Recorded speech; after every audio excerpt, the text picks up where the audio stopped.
Okay. So welcome to the second strategy session on essay writing program 2.0. So നമുക്ക് already കഴിഞ്ഞ strategy സെഷനിൽ എന്താണ് essay, U P S C എന്താണ് essay കൊണ്ട് ഉദ്ദേശിക്കുന്നത്, ഒരു എസ് എ എങ്ങനെ അപ്രോച്ച് ചെയ്യണം, എങ്ങനെ റൈറ്റ് ടോപ്പിക് ചൂസ് ചെയ്യണം, ഇൻട്രൊഡക്ഷൻ, ബോഡി, കൺക്ലൂഷൻ പോലുള്ള കാര്യങ്ങൾ എങ്ങനെ എഴുതണം എന്നൊക്കെ നിങ്ങൾ കഴിഞ്ഞ സെഷനിൽ നിങ്ങൾ അറ്റൻഡ് ചെയ്തിട്ടുണ്ടാവും. അപ്പൊ ഇന്നത്തെ സെഷന്റെ ബേസിക് പർപ്പസ് എന്താണെന്ന് വെച്ച് കഴിഞ്ഞാൽ, നമുക്ക് യു പി എസ് സിയിലെ എസ് എ ടോപ്പിക്സ് ജനറലി ആരും തന്നെ എസ് എ ടോപ്പിക്സ് പി വൈക്ക് നോക്കി അനലൈസ് നടത്താൻ അത് പൊതുവെ കുട്ടികൾ ഇരിക്കാറില്ല. ചുമ്മാ ലൈക്ക് എസ് എ ആയിട്ട് പ്രാക്ടീസ് ചെയ്ത ശേഷം എക്സാമിനേഷന് വരുന്ന എസ് എ അറ്റൻഡ് ചെയ്യാണ് ചെയ്യാറ്. പക്ഷേ നമ്മളൊരു ഡീപ്പ് അനാലിസിസ് നടത്തി കഴിഞ്ഞു കഴിഞ്ഞാൽ നമുക്ക് പൊതുവെ മനസ്സിലാക്കാവുന്ന ഒരു കാര്യം, യു പി എസ് സിയുടെ എസ് എ അവർ ചോദിക്കുന്ന തീംസ്, ടോപ്പിക്സ് എല്ലാം തന്നെ we can divide them into 8 different topics അല്ലെങ്കിൽ 8 ഡിഫറെന്റ് തീംസ് ആയിട്ട് നമുക്ക് ക്ലാസിഫൈ ചെയ്യാൻ പറ്റും. അപ്പൊ ആ 8 ഡിഫറെന്റ് തീംസ്, അതായത് റിക്കറിംഗ് ആയിട്ട് യു പി എസ് സി എസ് എയിൽ ചോദിക്കുന്ന തീംസ് ഏതൊക്കെയാണ് ആ കാര്യം നമ്മൾ നോക്കും. അതേപോലെ തന്നെ എങ്ങനെയാണ് ഒരു എസ് എ ബ്രെയിൻ സ്റ്റോം ചെയ്യേണ്ടത്, അതായത് ഒരു എസ് എ തുടങ്ങുന്നതിന് മുമ്പ് എങ്ങനെ നമുക്ക് ബ്രെയിൻ സ്റ്റോം ചെയ്യാം, ആ ഒരു എങ്ങനെയാണ് ആ പ്രോസസ് എന്നുള്ള കാര്യം നോക്കും. അതേപോലെ ഒരു 1-2 questions you P S C S A questions നമുക്കൊന്ന് ബ്രെയിൻ സ്റ്റോം ചെയ്ത് നോക്കാം. അപ്പൊ അത്രയാണ് ഇന്നത്തെ സെഷന്റെ ഒരു ബേസിക് അജണ്ട എന്ന് പറഞ്ഞു കഴിഞ്ഞാൽ. So will be starting with what are the recurring themes that U P S C ask for the essay examination. അത് പറഞ്ഞിട്ടാണ് നമുക്ക് ബേസിക്കലി തുടങ്ങുന്നത്. ഓക്കെ, അപ്പൊ ആ തീംസ് എന്താണെന്ന് ഐഡന്റിഫൈ ചെയ്ത് കഴിഞ്ഞാൽ തന്നെ നമുക്ക് മനസ്സിലാവും ഏതൊക്കെ രീതിയിൽ നമ്മൾ എസ് എക്ക് വേണ്ടി ടോപ്പിക്സ് പ്രിപ്പയർ ചെയ്യണമെന്നും ഏതൊക്കെ രീതിയിൽ മുന്നോട്ട് പോകണമെന്നും.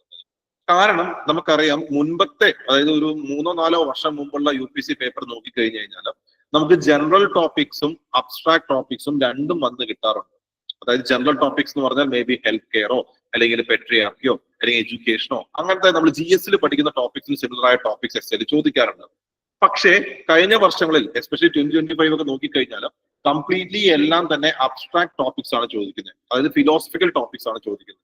അപ്പൊ ആ ഫിലോസഫിക്കൽ ടോപ്പിക്സ് പൊതുവെ വന്നു കഴിയുമ്പോൾ പൊതുവെ ലൈക്ക് നമുക്ക് ജനറൽ എസ്സേയുടെ അത്രയും ചിലപ്പോൾ പല കുട്ടികൾക്കും പോയിന്റ്സ് ജനറേറ്റ് ചെയ്യാൻ പറ്റാറില്ല. അപ്പോൾ നമുക്ക് എങ്ങനെ പ്രിപ്പയർഡ് ആയിക്കൊണ്ട് നമുക്ക് എസ് എക്ക് പോകാമെന്ന് മനസ്സിലാക്കണമെങ്കിൽ ഏതൊക്കെ തീംസ് ആണ് യു പി സി റെക്കറിംഗ് ആയിട്ട് ചോദിക്കുന്നത് മനസ്സിലാക്കണം. So will just go through the recurring themes that U P C ask. നമ്മൾ കഴിഞ്ഞ ഒരു 5 വർഷത്തെ ക്വസ്റ്റ്യൻ പേപ്പറിലെ ചോദ്യങ്ങളാണ് നമ്മൾ എടുത്തിട്ടുള്ളത്. ആ 5 വർഷത്തെ ക്വസ്റ്റ്യൻ പേപ്പറിൽ യു പി സി റെക്കറിംഗ് ആയിട്ട് എന്തൊക്കെ ചോദിച്ചിട്ടുണ്ടെന്നും ആൻഡ് ആ ചോദ്യങ്ങൾ എന്താണ് അതിന്റെ ബേസിക് കോർ മീനിങ് എന്നുള്ള കാര്യവും നമ്മൾ ജസ്റ്റ് നോക്കി പോവുകയാണ് ചെയ്യുന്നത്. ഓക്കെ, സോ ഇതൊരു ലൈക്ക് ഒരു ക്ലാസ് പോലെ നിങ്ങൾ അറ്റൻഡ് ചെയ്യല്ല വേണ്ടത്. I want you to respond. അതായത് നമ്മൾ ബേസിക്കലി ഓരോ തീം എടുക്കുമ്പോൾ ആ തീമിൽ നിങ്ങൾ എന്ത് മനസ്സിലായി എന്നുള്ളത് നിങ്ങൾ ഒന്ന് റെസ്പോണ്ട് ചെയ്യാം. അതായത് ആ എസ് എക്ക് വേണ്ട രീതിയിൽ നിങ്ങളുടെ തോട്ട് പ്രോസസ്സിനെ ഒന്ന് ശരിയാക്കി എടുക്കുന്ന ലക്ഷ്യത്തോടും കൂടിയാണ്. സോ നിങ്ങൾ പറയുന്നത് തെറ്റായിക്കോട്ടെ ശരിയായിക്കോട്ടെ, don't worry about that. But നിങ്ങൾക്ക് ആ എസ് എ തോന്നുമ്പോൾ ലൈക്ക് ആ ടോപ്പിക് തോന്നുമ്പോൾ എന്ത് തോന്നുന്നു അല്ലെങ്കിൽ അതിൽ നിങ്ങൾ എന്താണ് മനസ്സിലാക്കുന്ന കാര്യം, please do respond. Okay, so will start with recurring themes that U P C ask for the essay examination. ഏതൊക്കെയാണ് റെക്കറിംഗ് തീംസ് നോക്കാം. 8 തീംസ് ആയിട്ടാണ് ക്ലാസിഫൈ ചെയ്തിട്ടുള്ളത്. അതിൽ ഒന്നാമത്തെ തീം എന്ന് പറഞ്ഞു കഴിഞ്ഞാൽ individualism, self awareness and philosophy of life. Okay, individualism, self awareness and philosophy of life. അതായത് എങ്ങനെയാണ് ഒരു ഹ്യൂമന്റെ ലൈഫിനെ എന്തൊക്കെ ഫിലോസഫീസ് ആണ് നമുക്ക് വേണ്ടത്, ഏതൊക്കെ ആംഗിൾസ് നമുക്ക് ലൈഫിൽ നോക്കിക്കാണാം. സെൽഫ് അവയർനെസ് നമ്മളെ പറ്റി മനസ്സിലാക്കുന്നതിടത്തോളം ഇമ്പോർട്ടന്റ് ആണ്. ഒരാളുടെ ഇൻഡിവിജ്വാലിറ്റി, ഇങ്ങനെയുള്ള കാര്യങ്ങളെ ബേസ് ചെയ്ത് യു പി സി ധാരാളം ചോദ്യങ്ങൾ മുമ്പത്തെ വർഷങ്ങളിൽ ചോദിച്ചിട്ടുണ്ട്. ഇതാണ് first topic, individualism, self awareness and philosophy of life. എന്തൊക്കെ ടോപ്പിക്സ് ആണ് ഇതിനിടയിൽ വന്നിട്ടുള്ളത് നമുക്ക് നോക്കാം. അതിന് മുമ്പ് will go to the second topic എന്താണെന്ന് പറയാം. Second topic is about science, knowledge and rationality. അതായത് സയൻസിന്റെ സിഗ്നിഫിക്കൻസ്, മാത്തമാറ്റിക്സിനെ പറ്റി ചോദിച്ചിട്ടുണ്ട്, റാഷണൽ തിങ്കിങ്ങിന്റെ സിഗ്നിഫിക്കൻസ്, അത് എത്രത്തോളം ഇമ്പോർട്ടന്റ് ആണെന്ന രീതിയിലുള്ള ചോദ്യങ്ങളും വന്നിട്ടുണ്ട്. So that is the second topic, that is science, rationality and knowledge. മൂന്നാമത് is regarding power, leadership and human character. Human ക്യാരക്ടറിന് പവർ വരുമ്പോൾ എങ്ങനെ അത് മാറുന്നു, അല്ലെങ്കിൽ എങ്ങനെ ഒരാളുടെ ലീഡർഷിപ്പ് സ്കില്ലുമായി ബന്ധപ്പെട്ട കാര്യങ്ങൾ. അപ്പൊ അങ്ങനത്തെ ബേസിലുള്ള ചോദ്യങ്ങൾ like themes U P C തരാറുണ്ട്. That is power, leadership and human character. 4 creativity, imagination and abstract thinking. നമ്മൾ പറയില്ലേ, human mind is one of the most powerful program in the world. അപ്പൊ ആ ഹ്യൂമൻ മൈൻഡിലെ ക്രിയേറ്റിവിറ്റി ബേസ്ഡ് ചോദ്യങ്ങൾ, അല്ലെങ്കിൽ മനുഷ്യരുടെ imagination എത്രത്തോളം free ആക്കി വിടണം എന്നുള്ള ബേസ് ഓഫ് ചോദ്യങ്ങൾ, തോട്ട്സ് ബേസ്ഡ് ക്വസ്റ്റ്യൻസ്, അതായത് ഹ്യൂമൻ തോട്ട്സ് എത്രത്തോളം സിഗ്നിഫിക്കന്റ് ആണെന്ന രീതിയിലുള്ള ചോദ്യങ്ങളൊക്കെ വന്നിട്ടുണ്ട്. That is the next theme, creativity, imagination and abstract thinking. പിന്നെ കുറച്ചുകൂടി ജനറൽ ടൈപ്പ് ഓഫ്, അതായത് നമ്മൾ പറഞ്ഞ ജനറൽ ടോപ്പിക് ഓഫ് ബന്ധപ്പെട്ട ചോദ്യങ്ങൾ വന്നിട്ടുണ്ട്. എഡ്യൂക്കേഷൻ, സോഷ്യലൈസേഷൻ, യൂത്ത് ഇഷ്യൂസ്, അതായത് കുറച്ചുകൂടി ലൈക്ക് എഡ്യൂക്കേഷൻ പെർസ്പെക്റ്റീവില്, അതേപോലെ തന്നെ നമ്മൾ സൊസൈറ്റിയിൽ പഠിക്കുന്ന പല കാര്യങ്ങളുണ്ടല്ലോ, അതുമായി ബന്ധപ്പെട്ട തീമിന്റെ ചോദ്യങ്ങളും വന്നിട്ടുണ്ട്. പക്ഷെ comparatively less number of questions ആണ്. Then we have social justice, governance and society. ഇവിടെയും കുറച്ച് ചോദ്യങ്ങൾ വന്നിട്ടുള്ളൂ. ലൈക്ക് കുറച്ചുകൂടി വിമൻ സെൻട്രിക് ആയ രീതിയിലുള്ള ചോദ്യങ്ങൾ വന്നിട്ടുണ്ട്. അതേപോലെ തന്നെ സൊസൈറ്റിക്ക് എന്താണ് സിഗ്നിഫിക്കന്റ്, എന്താണ് ആവശ്യമില്ലാത്ത base of questions. That is social justice, governance and society. Then we had couple of questions regarding environment and sustainable thinking. ഇതും ഒരുപാട് ഒന്നുമില്ല, 2 ചോദ്യങ്ങളാണ് കഴിഞ്ഞ 5 വർഷത്തിൽ 2 തീംസ് ആണ് വന്നിട്ടുള്ളത്. So environment, sustainable thinking based questions. Then regarding history, change and continuity. Life എന്ന് പറഞ്ഞാൽ ഇങ്ങനെ കണ്ടിന്യൂസ് ആയി പോയിക്കൊണ്ടിരിക്കുകയാണ്. നമ്മൾ ഹിസ്റ്ററി, നമ്മുടെ പാസ്റ്റിൽ നമ്മൾ എന്തൊക്കെ പഠിക്കണം, പാസ്റ്റ് എങ്ങനെ നോക്കിക്കാണണം, ആ പെർസ്പെക്റ്റീവിലുള്ള ക്വസ്റ്റ്യൻസ് വന്നിട്ടുണ്ട്. Then risk, action and human potential. അപ്പോൾ ഇങ്ങനെ 8 തീംസ് ആയിട്ട് നമുക്ക് ഡിവൈഡ് ചെയ്യാം. ജസ്റ്റ് 8 തീംസ് ജസ്റ്റ് പറഞ്ഞേ ഉള്ളൂ. നിങ്ങൾക്ക് അത് ഈ തീം ഇങ്ങനെ പറയുമ്പോൾ കൃത്യമായി മനസ്സിലായിക്കൊള്ളുന്നില്ല. We'll go in detail regarding the questions asked from each theme. ഇതിൽ ഓരോ തീമിനെയും ബേസ് ചെയ്ത് പ്രീവിയസ്ലി UPSC ചോദിച്ചിട്ടുള്ള കാര്യങ്ങൾ നമുക്ക് ജസ്റ്റ് ഒന്ന് നോക്കാം. ഓക്കെ, സോ നിങ്ങൾക്ക് ഈ ടോപ്പിക്സ്, എസ്എ ടോപ്പിക്സ് വായിക്കുമ്പോൾ എന്താണ് നിങ്ങളുടെ മനസ്സിലേക്ക് വരുന്നത്, ഫീൽ ഫ്രീ ജസ്റ്റ് ഒന്ന് ഓപ്പൺ ആയിട്ട് പറയാം കേട്ടോ. So individualism, self awareness and philosophy of life, ഈ ഒരു ടോപ്പിക്കിൽ നിന്ന് എന്തൊക്കെയാണ് UPSC കഴിഞ്ഞ വർഷങ്ങളിൽ ചോദിച്ചിട്ടുള്ളത്. So first you can see ഒരു ടോപ്പിക് എങ്ങനെയായിരുന്നു, not all who wanders are lost. Not all who wanders are lost. Wander are lost. നമുക്ക് സ്ട്രേറ്റ് അവേ ഇതിന്റെ ലിറ്ററൽ മീനിങ് നോക്കുമ്പോൾ നമുക്ക് എന്താ മനസ്സിലാവുന്നത്, അതായത് വാണ്ടർ ചെയ്ത് നടക്കുന്ന ആൾക്കാർ, അല്ലെങ്കിൽ നമ്മൾ അലഞ്ഞു തിരിഞ്ഞ് നടക്കുന്ന ആൾക്കാരെന്ന് പറയില്ലേ, അങ്ങനെ നടക്കുന്ന എല്ലാവരും ദിശയില്ലാതെ നഷ്ടപ്പെട്ട് നടക്കുന്നവരല്ല എന്നാണ് പറയുന്നത്.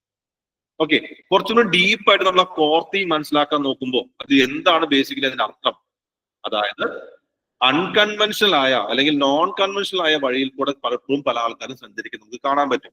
അവര് പക്ഷെ ലക്ഷ്യബോധമില്ലാതെ നടക്കുന്നതല്ല, അതായത് എല്ലാവരും നടക്കുന്ന അതേ പാത്തിൽ കൂടെ നടന്നാലേ അതിന് മാത്രമേ ലക്ഷ്യമുള്ളൂ, അല്ലെങ്കിൽ അത് മാത്രമേ ലക്ഷ്യബോധത്തോടുള്ള ഒരു യാത്ര എന്ന രീതിയിലല്ല.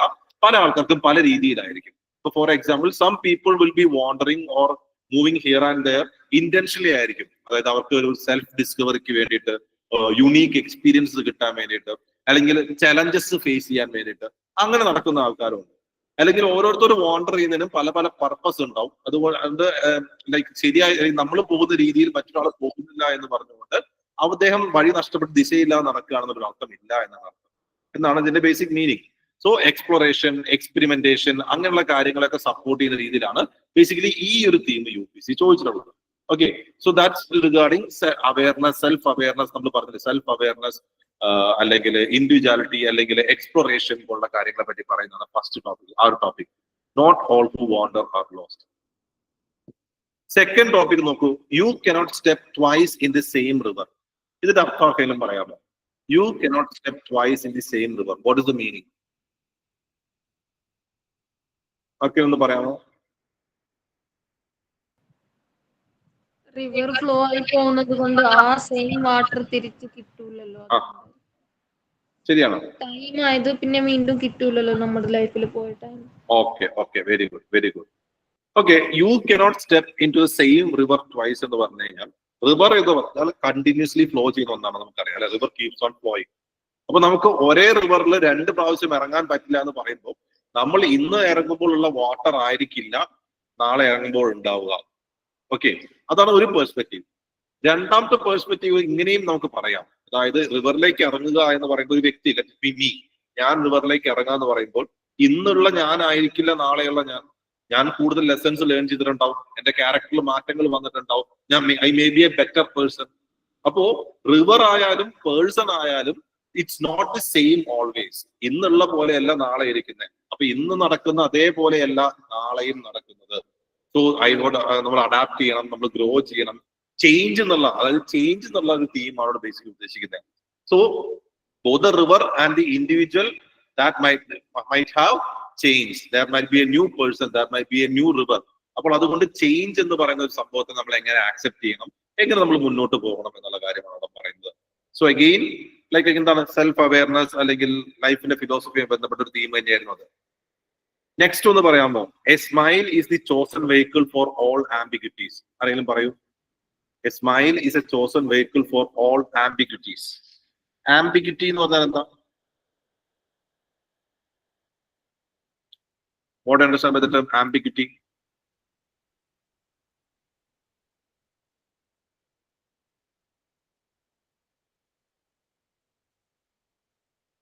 വ്യക്തതയില്ലാത്തതല്ലേ? ആ, വ്യക്തതയില്ലാത്തത്, കൺഫ്യൂഷൻ, വ്യക്തതയില്ലാത്തതെന്നൊക്കെ അർത്ഥം വരും. അപ്പൊ കൺഫ്യൂഷൻ, വ്യക്തതയില്ലാത്തതെന്നൊക്കെ അർത്ഥം വരുമ്പോ smile is the chosen vehicle എന്ന് പറയുമ്പോൾ എന്താ അർത്ഥം? എങ്ങനെ നമുക്ക് പറയാം? ചിരിച്ചു വിടുന്നതാണ് നല്ലത്. ഓക്കെ, പ്രശ്നങ്ങൾ വരുമ്പോൾ ചിരിച്ച് വിടുന്നതാണെന്ന് സ്റ്റെഫീനെ പറയുന്നത്. അതിന് വേറെ ഏതെങ്കിലും പെർസ്പെക്റ്റീവ് ആർക്കും പറയാൻ പറ്റുമോ? പോസിറ്റിവിറ്റി, സ്മൈൽ എന്ന് പറഞ്ഞാൽ നമ്മൾ എപ്പോഴും ഒപ്റ്റിമിസ്റ്റിക്, പോസിറ്റിവിറ്റി ആയിട്ട് പറയുന്നതാണ്. ഓക്കെ, ദെൻ വേറെ എന്തെങ്കിലും മറ്റെന്തെങ്കിലും പറയാൻ പറ്റുമോ? ഒന്ന് ആലോചിച്ച് നോക്കൂ. സ്മൈൽ എന്ന് പറയും. പറഞ്ഞോ. Unspoken truth. Unspoken truth. Unspoken truth എന്ന് പറയുമ്പോൾ ഇറ്റ്സ് ഹൈഡിങ് സംതിങ് എന്ന രീതിയിൽ അല്ലേ? ഓക്കെ. സോ മറ്റ് ഇമോഷനേക്കാൾ കൂടുതൽ സ്മൈൽ എന്ന് പറയുന്നതിന് it can hide lot of things. ഇപ്പൊ നമ്മള് ലൈക്ക് സംടൈംസ് നമ്മുടെ ഉള്ളിൽ സാഡ് ആയിരിക്കും, but still we represent to be positive to in front of others. അത് നമ്മൾ എന്ത് ചെയ്യുന്നു? സ്മൈൽ ചെയ്യുന്നു അല്ലെ? അല്ലെങ്കിൽ like how you are facing the tough situations. Tough situation വരുന്ന സമയത്ത് നമ്മൾ ചിരിച്ചുകൊണ്ട് അല്ലെങ്കിൽ ഡിപ്ലോമാറ്റിക് ആയിട്ട് പല കാര്യങ്ങളെയും നമ്മൾ എങ്ങനെ ഡീൽ ചെയ്യുന്നു, എങ്ങനെ നമ്മൾ മുന്നോട്ട് നമ്മൾ തന്നെ പ്രസന്റ് ചെയ്യുന്നു എന്ന് പറയുന്നതാണ് സ്മൈൽ എന്ന് പറയുന്നത്. സോ ബേസിക്കലി ഒരു പ്രോബ്ലം വരുമ്പോഴോ ഇഷ്യൂ വരുമ്പോഴോ അല്ലെങ്കിൽ whenever you are facing with something, it's always good to have that smile. It's always good to have that positive approach എന്ന് പറയുന്നതാണ്. അപ്പൊ പോസിറ്റീവ് അപ്രോച്ച് ഇത് അങ്ങനെ സ്മൈൽ ചെയ്ത് പോകണം എന്നുണ്ടെങ്കിൽ U should be knowing about your self. നമുക്ക് നമ്മുടെ കാര്യത്തിൽ ഒരു കോൺഫിഡൻസ് വേണം. നമുക്ക് മുന്നോട്ട് പോകാൻ ലൈക്ക് എന്ത് വന്നാലും like I will be going forward എന്ന് പറയുന്ന ഒരു സെൽഫ് കോൺഫിഡൻസ് വേണം. That shows your individualism, self awareness പോലുള്ള കാര്യങ്ങൾ. That was another topic. അടുത്ത വളരെ ഇൻട്രസ്റ്റിംഗ് ആയ ഒരു ഇതായിരുന്നു ചോദിച്ചിട്ടുണ്ടായിരുന്നത്. Your perception of me is a reflection of you. My reaction to you is an awareness of me. Your perception of me is a reflection of you. My reaction to you is a reflection of me. Or is the awareness of me. എന്താ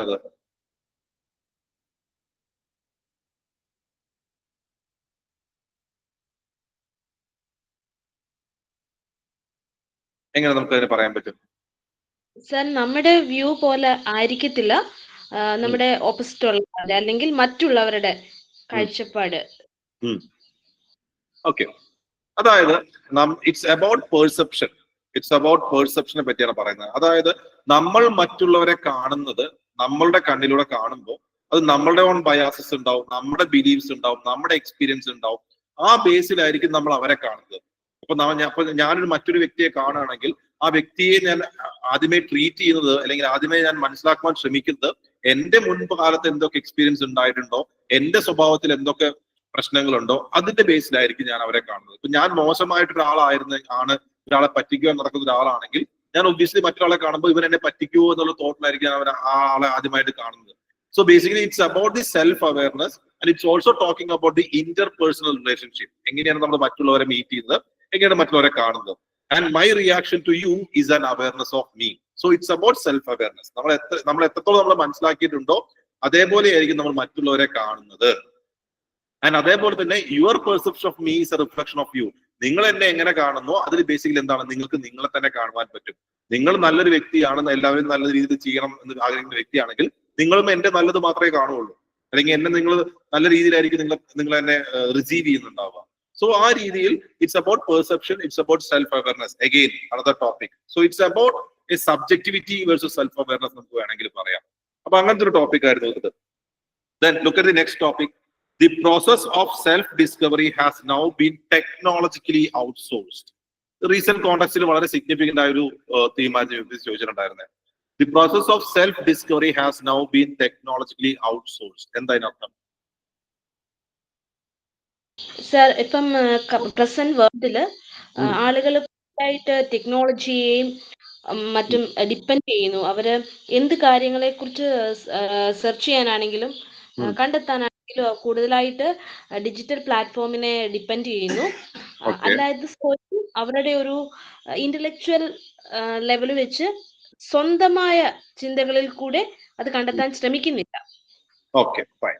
self discovery, അതായത് നമ്മൾ നമ്മളെ പറ്റി തിരിച്ചറിയുന്നത്, നമ്മുടെ strength, നമ്മുടെ weakness ഒക്കെ നമ്മൾ മനസ്സിലാക്കുന്നത് എങ്ങനെയാണ്? നമ്മൾ നേരിട്ട എക്സ്പീരിയൻസ് നമ്മൾ കൃത്യമായി അനലൈസ് ചെയ്യുമ്പോഴും, നമ്മുടെ തോട്ട് പ്രോസസ് നമ്മൾ അനലൈസ് ചെയ്യുമ്പോഴും, നമ്മൾ ചിന്തിക്കുമ്പോൾ, അങ്ങനത്തെ രീതിയിലാണ് like when we think about our self, അങ്ങനെയാണ് നമ്മൾ ബേസിക്കലി സെൽഫ് ഡിസ്കവറി നമ്മൾ ചെയ്യേണ്ടത്. നേരെ മറിച്ച് ഇപ്പോഴത്തെ കാലത്ത് എന്താ പറയുന്നത്, ടെക്നോളജിക്കലി ഔട്ട്സോഴ്സ്ഡ് ആണെന്ന് പറയുന്നത്. ഇപ്പൊ നിങ്ങൾ പറഞ്ഞ പോലെ AI ആയിക്കോട്ടെ, സോഷ്യൽ മീഡിയ ആയിക്കോട്ടെ, ഇങ്ങനെയുള്ള പല കാര്യങ്ങളിലാണ് നമ്മൾ മെജോറിറ്റി ഓഫ് ടൈം സ്പെൻഡ് ചെയ്യുന്നത്. അപ്പൊ നമ്മൾ എങ്ങനെയായിരിക്കണം, എങ്ങനെ ചിന്തിക്കണം, എങ്ങനെ മുന്നോട്ട് പോകണം എന്ന് നമ്മളോട് ഇന്ന് പറഞ്ഞു തരുന്ന ആരാണ്? ടെക്നോളജിയാണ്. ഇപ്പൊ ഫോർ എക്സാമ്പിൾ നമ്മളൊരു സാധനം വാങ്ങിക്കണോ വേണ്ടയോ എന്ന് നമ്മൾ ചിന്തിച്ചുകൊണ്ടിരിക്കുമ്പോൾ തന്നെ നമ്മളത് സെർച്ച് ചെയ്ത് കഴിഞ്ഞാൽ നമ്മളെ പ്രഷറൈസ് ചെയ്യണം. എന്ത്? നിങ്ങളത് വാങ്ങിക്കൂ, നിങ്ങളത് ചെയ്യൂ എന്ന് പറഞ്ഞിട്ട്.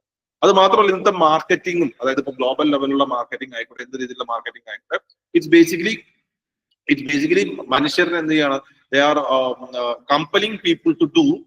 അത് നമ്മൾ ചിന്തിക്കുന്നില്ല. നേരെ മറിച്ച് ടെക്നോളജി നമ്മൾ എങ്ങനെ പറയുന്നു അങ്ങനത്തെ രീതിയിൽ നമ്മൾ മുന്നോട്ട് പോകുവാൻ like we are being compel. So we are moving from our personal thinking, personal journeys to എന്താണ് ഇൻട്രോസ്പെക്ഷൻ പോലുള്ള കാര്യങ്ങളൊക്കെ ഒഴിവാക്കിക്കൊണ്ട് നമ്മൾ ടെക്നോളജിക്ക് ആ പവർ കൊടുക്കുകയാണ്, ഞാൻ എങ്ങനെയാണ് എന്താണെന്ന് പറയാനായിട്ട്. അപ്പൊ നമ്മുടെ പ്രിഫറൻസ്, നമ്മുടെ ചോയ്സ്, നമ്മുടെ ലൈഫ് എങ്ങനെ മുന്നോട്ട് പോകണം എന്ന് നമ്മളോട് ആര് പറയുന്നു? ടെക്നോളജി പറയുന്ന അവസ്ഥയിലേക്ക് നമ്മൾ പോകുന്നു എന്ന് പറയുന്ന ഈ ഒരു തീം. അഗെയിൻ സെൽഫ് അവയർനെസ് അല്ലെങ്കിൽ സെൽഫ് ഇൻട്രോസ്പെക്ഷന്റെ കാര്യങ്ങൾ നമ്മൾ കുറയ്ക്കുന്നു എന്ന രീതിയിലുള്ള തീം അർത്ഥമാണ് നമ്മൾ ഉദ്ദേശിക്കുന്നത്.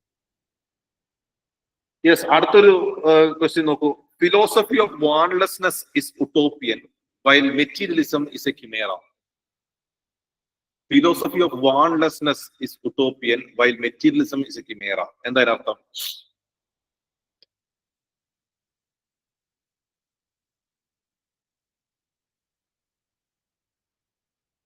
കിമേറ എന്നുള്ള വാക്കിന് അർത്ഥം നിങ്ങൾക്ക് ഒരുപക്ഷെ അറിയില്ലെങ്കിൽ കൂടി ഈ കോണ്ടെക്സ്റ്റിൽ ഈ സ്റ്റേറ്റ്മെന്റ് വായിക്കുമ്പോൾ നിങ്ങൾക്ക് അതിന് എന്താ മനസ്സിലാവുന്നത് അതൊന്ന് പറയാം. Both are extremes. ഓക്കെ, പിന്നെ ബോത്ത് ആർ എക്സ്ട്രീംസ്, ഫൈൻ. വേറെന്തെങ്കിലും പറയാൻ പറ്റുമോ? വാൺലെസ്നെസ് എന്ന് പറഞ്ഞാൽ എന്താണ്?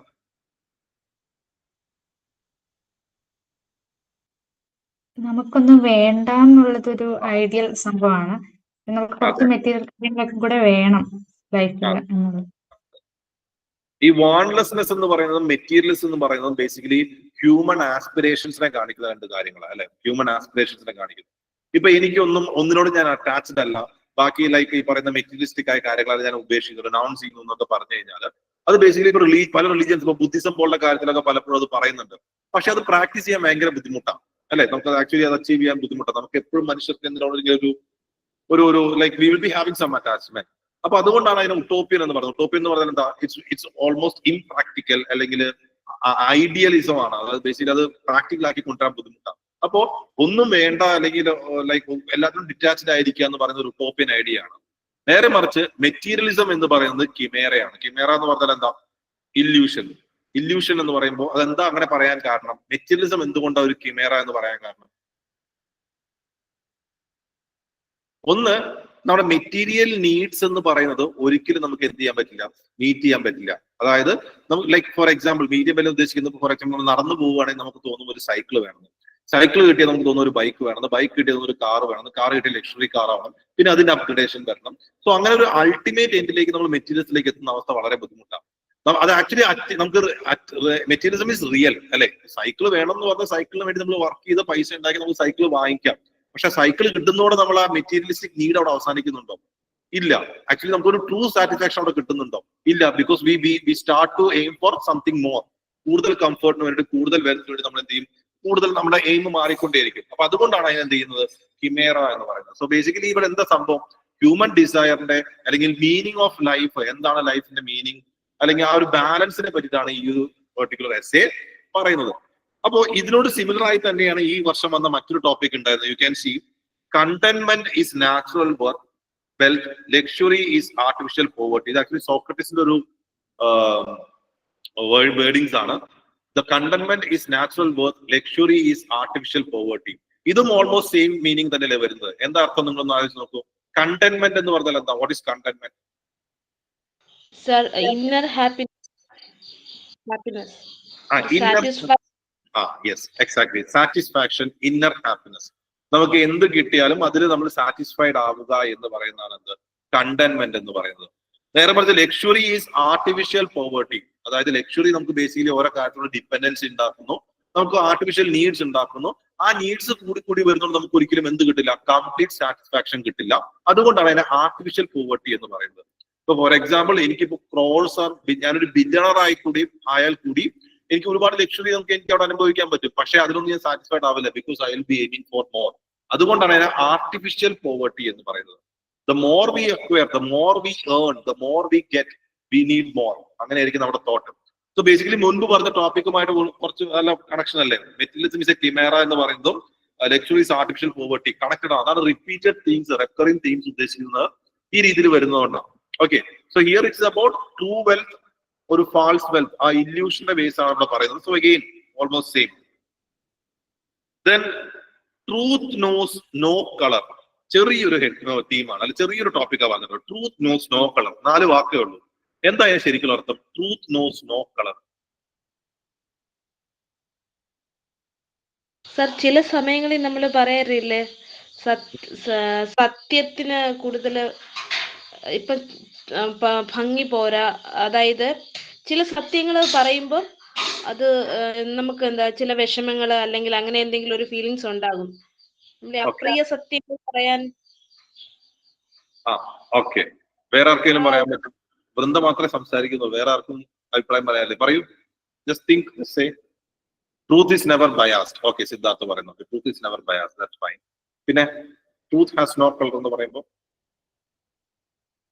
സിദ്ധാർത്ഥ് പറഞ്ഞാണ് അതിന്റെ ബേസിക് എയിം. ട്രൂത്ത് എന്ന് പറയുന്നത് ഒരിക്കലും ബയാസ്ഡ് അല്ല, അല്ലെങ്കിൽ പാർഷ്യൽ അല്ല ഇംപാർഷ്യൽ അല്ല. ട്രൂത്ത് എന്ന് പറഞ്ഞാൽ എപ്പോഴും അബ്സല്യൂട്ട് ആണ്, അല്ലെ, കൃത്യമായിട്ടുള്ള കാര്യമായിരിക്കും, ഇംപാർഷ്യൽ ആയിരിക്കും, മേ ബി യൂണിവേഴ്സലോ ആയിരിക്കും. അത് ആൾക്കാരുടെ എന്താ പറയുക റിലീജിയനോ കാസ്റ്റോ അല്ലെങ്കിൽ അവരുടെ എക്കണോമിക് സ്റ്റാറ്റസോ ഇതൊന്നും പറഞ്ഞിട്ടല്ല. ഓക്കെ, പക്ഷേ ട്രൂത്തിനെ നമ്മൾ എന്ത് ചെയ്യും, പല രീതിയിൽ വേണമെങ്കിൽ നമുക്ക് ഇന്റർപ്രറ്റ് ചെയ്യാം. പക്ഷെ ട്രൂത്ത് എന്ന് പറഞ്ഞത് ബേസിക്കലി എല്ലാവർക്കും ഒരുപോലെ തന്നെയാണ്. ഇറ്റ്സ് അബൌട്ട് യൂണിവേഴ്സാലിറ്റി, അല്ലെ, ലൈക്ക് ബയാസും പ്രെജുഡിസും പോലെ കാര്യങ്ങളില്ലാതെ യൂണിവേഴ്സാലിറ്റി എന്ന രീതിയിൽ. ഓക്കെ, ദെൻ അടുത്ത് നോക്കൂ. It is best to see life as a journey not as a destination. എന്താ അർത്ഥം? ഫിലോസഫി ഓഫ് ലൈഫിൽ വരുന്ന it's best to see life as a journey not as a destination. ഈ വർഷം ചോദിച്ചതാണ്. ലൈഫിനെ ജേർണി ആയി കാണാ, ഡെസ്റ്റിനേഷൻ ആയി കാണാതെ എന്ന് പറയുന്നത് എന്താ അർത്ഥം?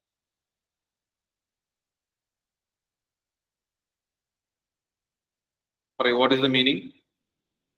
ഗോളിനെ മാത്രമല്ല, ആ ജേർണി, ഒരു ഗോളിലേക്ക് എത്തുന്ന ആ പ്രോസസ്സിനെ നമ്മൾ എൻജോയ് ചെയ്യണം.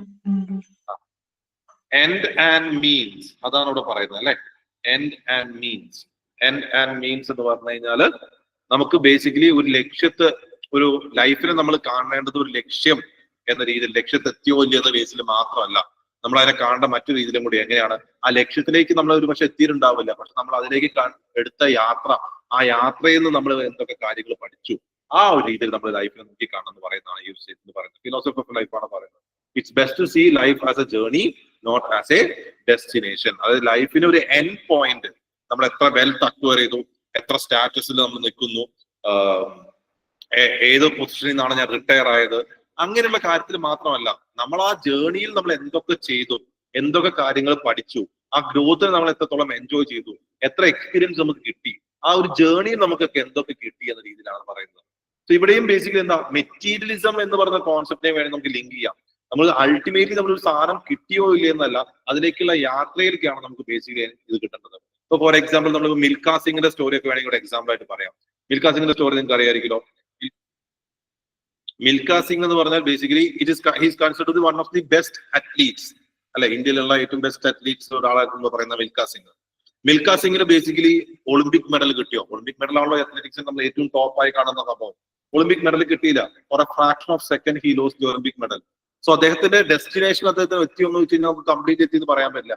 But the journey he has lead, ആള് അതിനു വേണ്ടി എടുത്ത എഫേർട്ട്, ആളുടെ ആ ഒരു ഗ്രിറ്റ്, ഡിറ്റർമിനേഷൻ, ആ ഒളിമ്പിക് മെഡൽ അല്ലാതെ അദ്ദേഹത്തിന് കിട്ടിയ അദ്ദേഹത്തിന്റെ achievements, so that shows that, അല്ലെ. So it is best to see life as a journey or not as a destination. Philosophy of life കേസിൽ പറയുന്നു. സോ ഇങ്ങനെയാണ് like individualism, self awareness and philosophy of life എന്ന ടോപ്പിക്കിനെ പറ്റി UPS നമ്മൾ ചോദിച്ചിട്ടുള്ള important topics ആണ്, themes ആണ് നമ്മൾ, അല്ലെങ്കിൽ ക്വസ്റ്റ്യൻസ് ആണ് നമ്മളിപ്പോ നോക്കിയത്. We move to the second theme. It's about science, knowledge and rationality. സയൻസിനെ പറ്റി, നോളജിനെ പറ്റിയും റാഷണാലിറ്റിയെ പറ്റിയും ചോദിക്കുന്നു. സോ നോക്കുക, doubter is a true man of science. എന്താണ് അർത്ഥം? Doubter is a true man of science എന്ന് പറഞ്ഞു കഴിഞ്ഞാൽ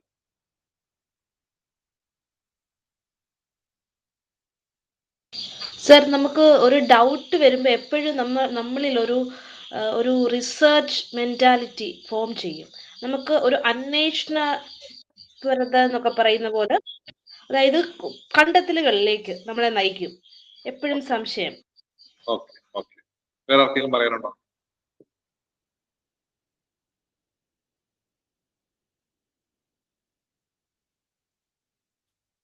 നമ്മൾ മലയാളത്തിൽ ഒരു കോട്ട് പറയും, നല്ല സംശയങ്ങൾ ചോദിക്കുന്നവരാണ് നല്ല വിദ്യാർത്ഥി എന്ന രീതി പറഞ്ഞു കേട്ടോ. അതായത് സയന്റിഫിക് ആയിട്ട് നമുക്ക് പ്രോഗ്രസ് വേണമെങ്കിൽ നമുക്ക് എപ്പോഴും എന്ത് വേണം? ക്വസ്റ്റ്യനിങ് വേണം, ഡൗട്ട്സ് വേണം, അതേപോലെ സ്കെപ്റ്റിസിസം വേണം. ആ കാര്യം ശരിയാണോ തെറ്റാണോ എന്ന് പ്രൂവ് ചെയ്യാനുള്ള, അല്ലെങ്കിൽ ചിന്തിച്ച് പ്രൂവ് ചെയ്യാനുള്ള ഒരു മൈൻഡ് സെറ്റ് വേണം. It's not about blindly accepting anything. ഒരാളൊരു കാര്യം പറഞ്ഞു എന്ന് വെച്ചാൽ ബ്ലൈൻഡ്ലി ആക്സെപ്റ്റ് ചെയ്യുന്നതിന് പകരം അത് ആക്ച്വലി ശരിയാണോ തെറ്റാണോ നമ്മൾ അന്വേഷിച്ച് ആ ഒരു like we should be having a spirit of inquiry. ആ എൻക്വയറി ചെയ്യാനുള്ള ഒരു സ്പിരിറ്റ് വേണം. അല്ലെ it's not about blind acceptance എന്ന് പറയുന്ന കോൺസെപ്റ്റ് ആണ് വരുന്നത്. സോ സയൻസ് എപ്പോഴും മുന്നോട്ട് പോയിട്ടുള്ള എങ്ങനെയാണ്? ഓരോ കാര്യത്തിലെ ഡൗട്ട്സ് വന്ന് എക്സിസ്റ്റിംഗ് തിയറിയിലുള്ള ഡൗട്ട്സും അല്ലെങ്കിൽ അസംഷൻസിന് പുറത്തുള്ള ഡൗട്ട്സും ഒക്കെ നമ്മൾ പഠിച്ച് അത് ക്ലിയർ ചെയ്യാനും പ്രൂവ് ചെയ്യാൻ നോക്കുമ്പോഴാണ്. So it's about rational thinking എന്നൊരു പെർസ്പെക്റ്റീവിൽ പറയുന്നു. Doubter is a true man of science. അടുത്ത, അതായത് സെക്കൻഡ് ടോപ്പിക് അവിടെ നിന്നോട്ടെ. Second topic let's go to the third topic. What is research but a blind date with knowledge? എന്താ അർത്ഥം? What is research but a blind date with knowledge? Again നമുക്ക് ഈ first topic ആയിട്ട് link ചെയ്യാവുന്നതാണ്. New discovery വരും, positive negative മനസ്സിലാക്കാം. What is research but a blind date with knowledge? Research എന്ന് പറഞ്ഞാൽ നോളജുമായിട്ടൊരു ബ്ലൈൻഡ് ഡേറ്റ് ഇരിക്കുക. എന്താ ബ്ലൈൻഡ് ഡേറ്റ്?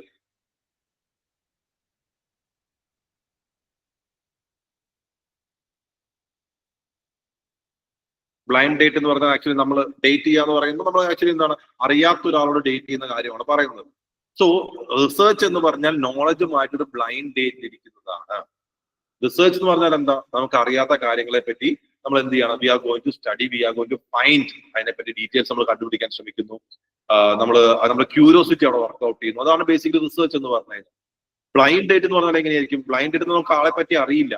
സോ റിസ്ക് ഉണ്ട്, അൺപ്രഡിക്റ്റബിലിറ്റി ഉണ്ട്, ആൻഡ് കുറെ കാര്യങ്ങൾ നമ്മൾ ആന്റിസിപ്പേറ്റ് ചെയ്യേണ്ടി വരും. ഇങ്ങനെയായിരിക്കും അങ്ങനെയായിരിക്കും എന്നുള്ളത്. അപ്പൊ ചില കാര്യങ്ങൾ നമ്മൾ സർപ്രൈസ്ഡ് ആവും, ചില കാര്യങ്ങളിൽ നമ്മൾ ലൈക്ക് എന്താ പറയാ ഡിസപ്പോയിന്റഡ് ആവും. അങ്ങനെയുള്ള ബ്ലൈൻഡ് ഡേറ്റിൽ ഇരിക്കുന്നു. അപ്പോ റിസർച്ച് എന്ന് പറയുന്നത് നമ്മളെ നോളജ്, റിസർച്ച് എന്ന് പറയുമ്പോൾ നമ്മൾ ആക്ച്വലി എന്താണ്, ഒരു കാര്യത്തിനെ പറ്റി നമ്മൾ എക്സ്പ്ലോർ ചെയ്യാൻ ശ്രമിക്കുകയാണ്. സോ അതിൽ പലപ്പോഴും ഉണ്ടാവും വിജയങ്ങൾ ഉണ്ടാവാം, സർപ്രൈസസ് ഉണ്ടാവാം, ഫെയിലിയേഴ്സ് ഉണ്ടാവാം, ബ്രേക്ക് ത്രൂസ് ഉണ്ടാവാം എന്നാണ് പറയുന്നത്. സോ റിസർച്ച് എന്ന് പറയുന്നത് basically we are in pursuit of something, we are in trying to gain something. It is adventurous, it's having uncertainty എന്ന് പറയുന്ന രീതിയിൽ പറയുന്നതാണ് ഈ ഒരു കാര്യം. സോ റിസർച്ച് എന്ന് പറയുന്നത് about blind date with knowledge എന്ന് പറയുന്നത്. So again research, science, rational thinking, ആ ഒരു അൺപ്രഡിക്റ്റബിലിറ്റി, ആ കാര്യങ്ങളെ പറ്റി പറയുന്നു. അടുത്ത നോക്കി, history is a series of victories won by scientific men over romantic men. എന്താണ് ഇവിടെ റൊമാൻറ്റിക് മെൻ കൊണ്ട് ഉദ്ദേശിക്കുന്നത് പറയാമോ? ആരാണ് റൊമാൻറ്റിക് മെൻ?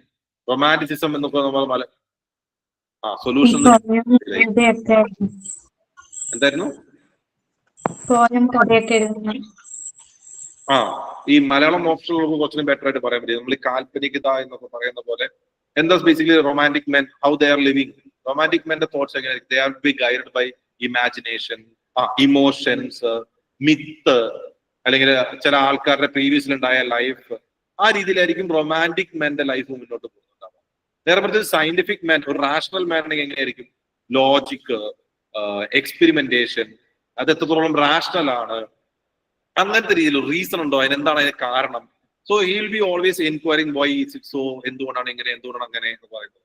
സോ ഇവിടെ ബേസിക്കലി പറയുന്നത് എന്താ, ഇന്നത്തെ ലോകം ഫോം ചെയ്തത്, അല്ലെങ്കിൽ ഹിസ്റ്ററി ബേസിക്കലി പറയുന്നത് റാഷണൽ ആയിട്ടുള്ള സയന്റിഫിക് തിങ്കിങ് ഉള്ള ആൾക്കാര് ഇമോഷനേക്കാൾ മുകളിൽ റാഷണൽ തിങ്കിങ്ങിന് സ്ഥാനം കൊടുത്തിട്ടുള്ള ആൾക്കാരാണ് ബേസിക്കലി ഇന്നത്തെ ലോകം ഉണ്ടാക്കിയത് എന്നാണ് ബേസിക്കലി ഈ ഒരു എസ്സേ പറയുന്നത്. ഒബിയസ്ലി നമുക്ക് എന്ത് വേണം? നമുക്ക് രണ്ടും വേണം അല്ലെ, റൊമാൻറ്റിസിസവും വേണം, with rationalism as well.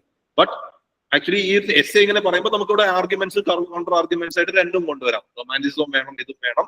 Romanticism significance എന്തൊക്കെയാണെന്ന് രീതിയിൽ നമുക്ക് വേണമെങ്കിൽ എന്ത് കൊണ്ടുവരാം? ആർഗ്യുമെന്റ്സും കൊണ്ടുവരാം. എഗെയിൻ റാഷണൽ തിങ്കിങ്ങിനെ സപ്പോർട്ട് ചെയ്യുന്ന പോലെയാണ് പറയുന്നത്. ഓക്കെ, ലാസ്റ്റ് ടോപ്പിക് ഒന്ന് നോക്കൂ. ഇത് ആക്ച്വലി കുറച്ച് ബുദ്ധിമുട്ടുണ്ടോ ചിലപ്പോൾ ബ്രേക്ക് ഡൗൺ ചെയ്ത്. Real is rational, rational is real. എന്താ അത്? Real is rational, rational is real.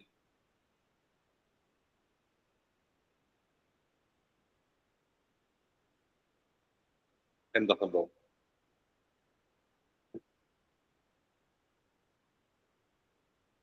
Sir, it's connection between mind and reality.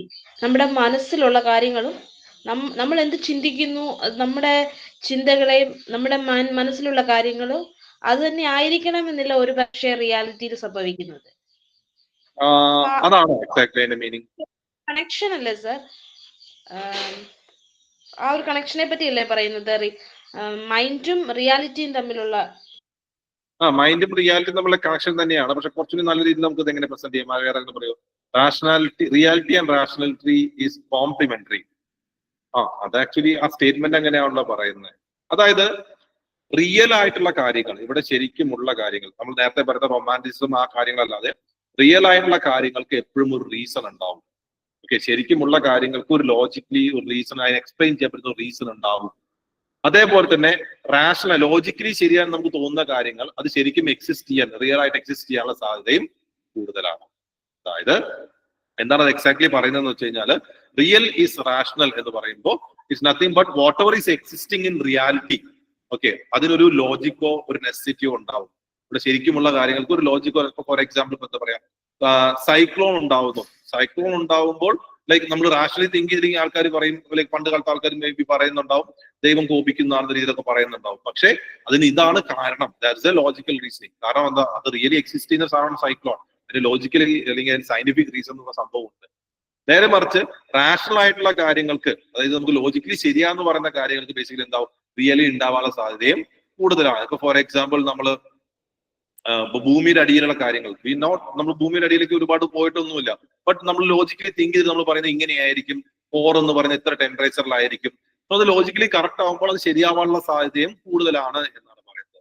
Okay, so റിയാലിറ്റിയും റീസണും separate ചെയ്യാൻ പറ്റില്ല, അവർ ഇന്റർഡിപെൻഡന്റ് ആണ് എന്ന രീതിയിൽ പറയുന്നതാണ് എന്ത്, the real is rational, rational is real. അപ്പൊ ഈ ടോപ്പിക്കിലെല്ലാം ബേസിക്കലി റാഷണലിസം, ആ സ്പിരിറ്റ് ഓഫ് ഇൻക്വയറി, ലൈക്ക് സയൻസിനെ എങ്ങനെ അപ്രോച്ച് ചെയ്യുന്നു എന്ന രീതിയിലുള്ള തീംസ് തന്നെയാണ്, ടോപ്പിക്സ് തന്നെയാണ് വന്നിട്ടുള്ളത്. അതാണ് നമ്മൾ ഈ ഒരു ടോപ്പിക്കിൽ ഉൾപ്പെടുത്താനുള്ള കാരണം. ഇതിൽ പറഞ്ഞ രണ്ടാമത്തെ ടോപ്പിക് ജസ്റ്റ് ഒന്ന് നോക്കൂ. Mathematics is the music of reason. ഇത് ആക്ച്വലി ആൻസർ എഴുതാത്തിരി ബുദ്ധിമുട്ടായിരിക്കും. Mathematics is the music of reason. എന്താണത്?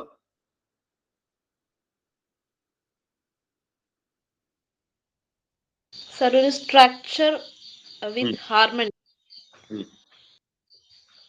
Okay, so mathematics, let's consider numbers. Numbers എന്ന് പറഞ്ഞാൽ എന്താണ്? What are numbers? How can we say എന്താണ് numbers? 1 2 3 എന്ന് പറയുന്നത് എന്താണ് basically numbers?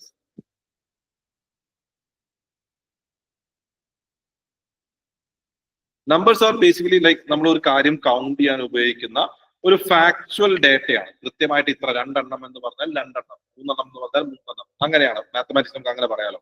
So basically mathematics means that it's based on some formulas, equations, അല്ലെ, properties, അങ്ങനെ കുറെ കാര്യങ്ങൾ ബേസ് ചെയ്തിട്ടുള്ള മാത്സ് എന്ന് പറയുന്നത്. അപ്പോ maths is A language of logic and precision. അതേപോലെ തന്നെ മ്യൂസിക്കും എങ്ങനെയാണ്? മ്യൂസിക് എന്ന് പറഞ്ഞാൽ എങ്ങനെയാണ്? അതിലും എങ്ങനെയാണ് ലൈക് പ്രിസിഷൻ. ചിലത് നമ്മൾ ഇങ്ങനെ പാടണം, ഇങ്ങനെ നിർത്തണം, ഈ ഒരു നോട്ട് എന്ന രീതിയിൽ പറയുന്ന പോലെയാണ്. ഇത് രണ്ടും യൂണിവേഴ്സലാണ്. മ്യൂസിക് എന്ന് പറയുന്നത് യൂണിവേഴ്സലാണ്, മാത്സും യൂണിവേഴ്സലാണ്.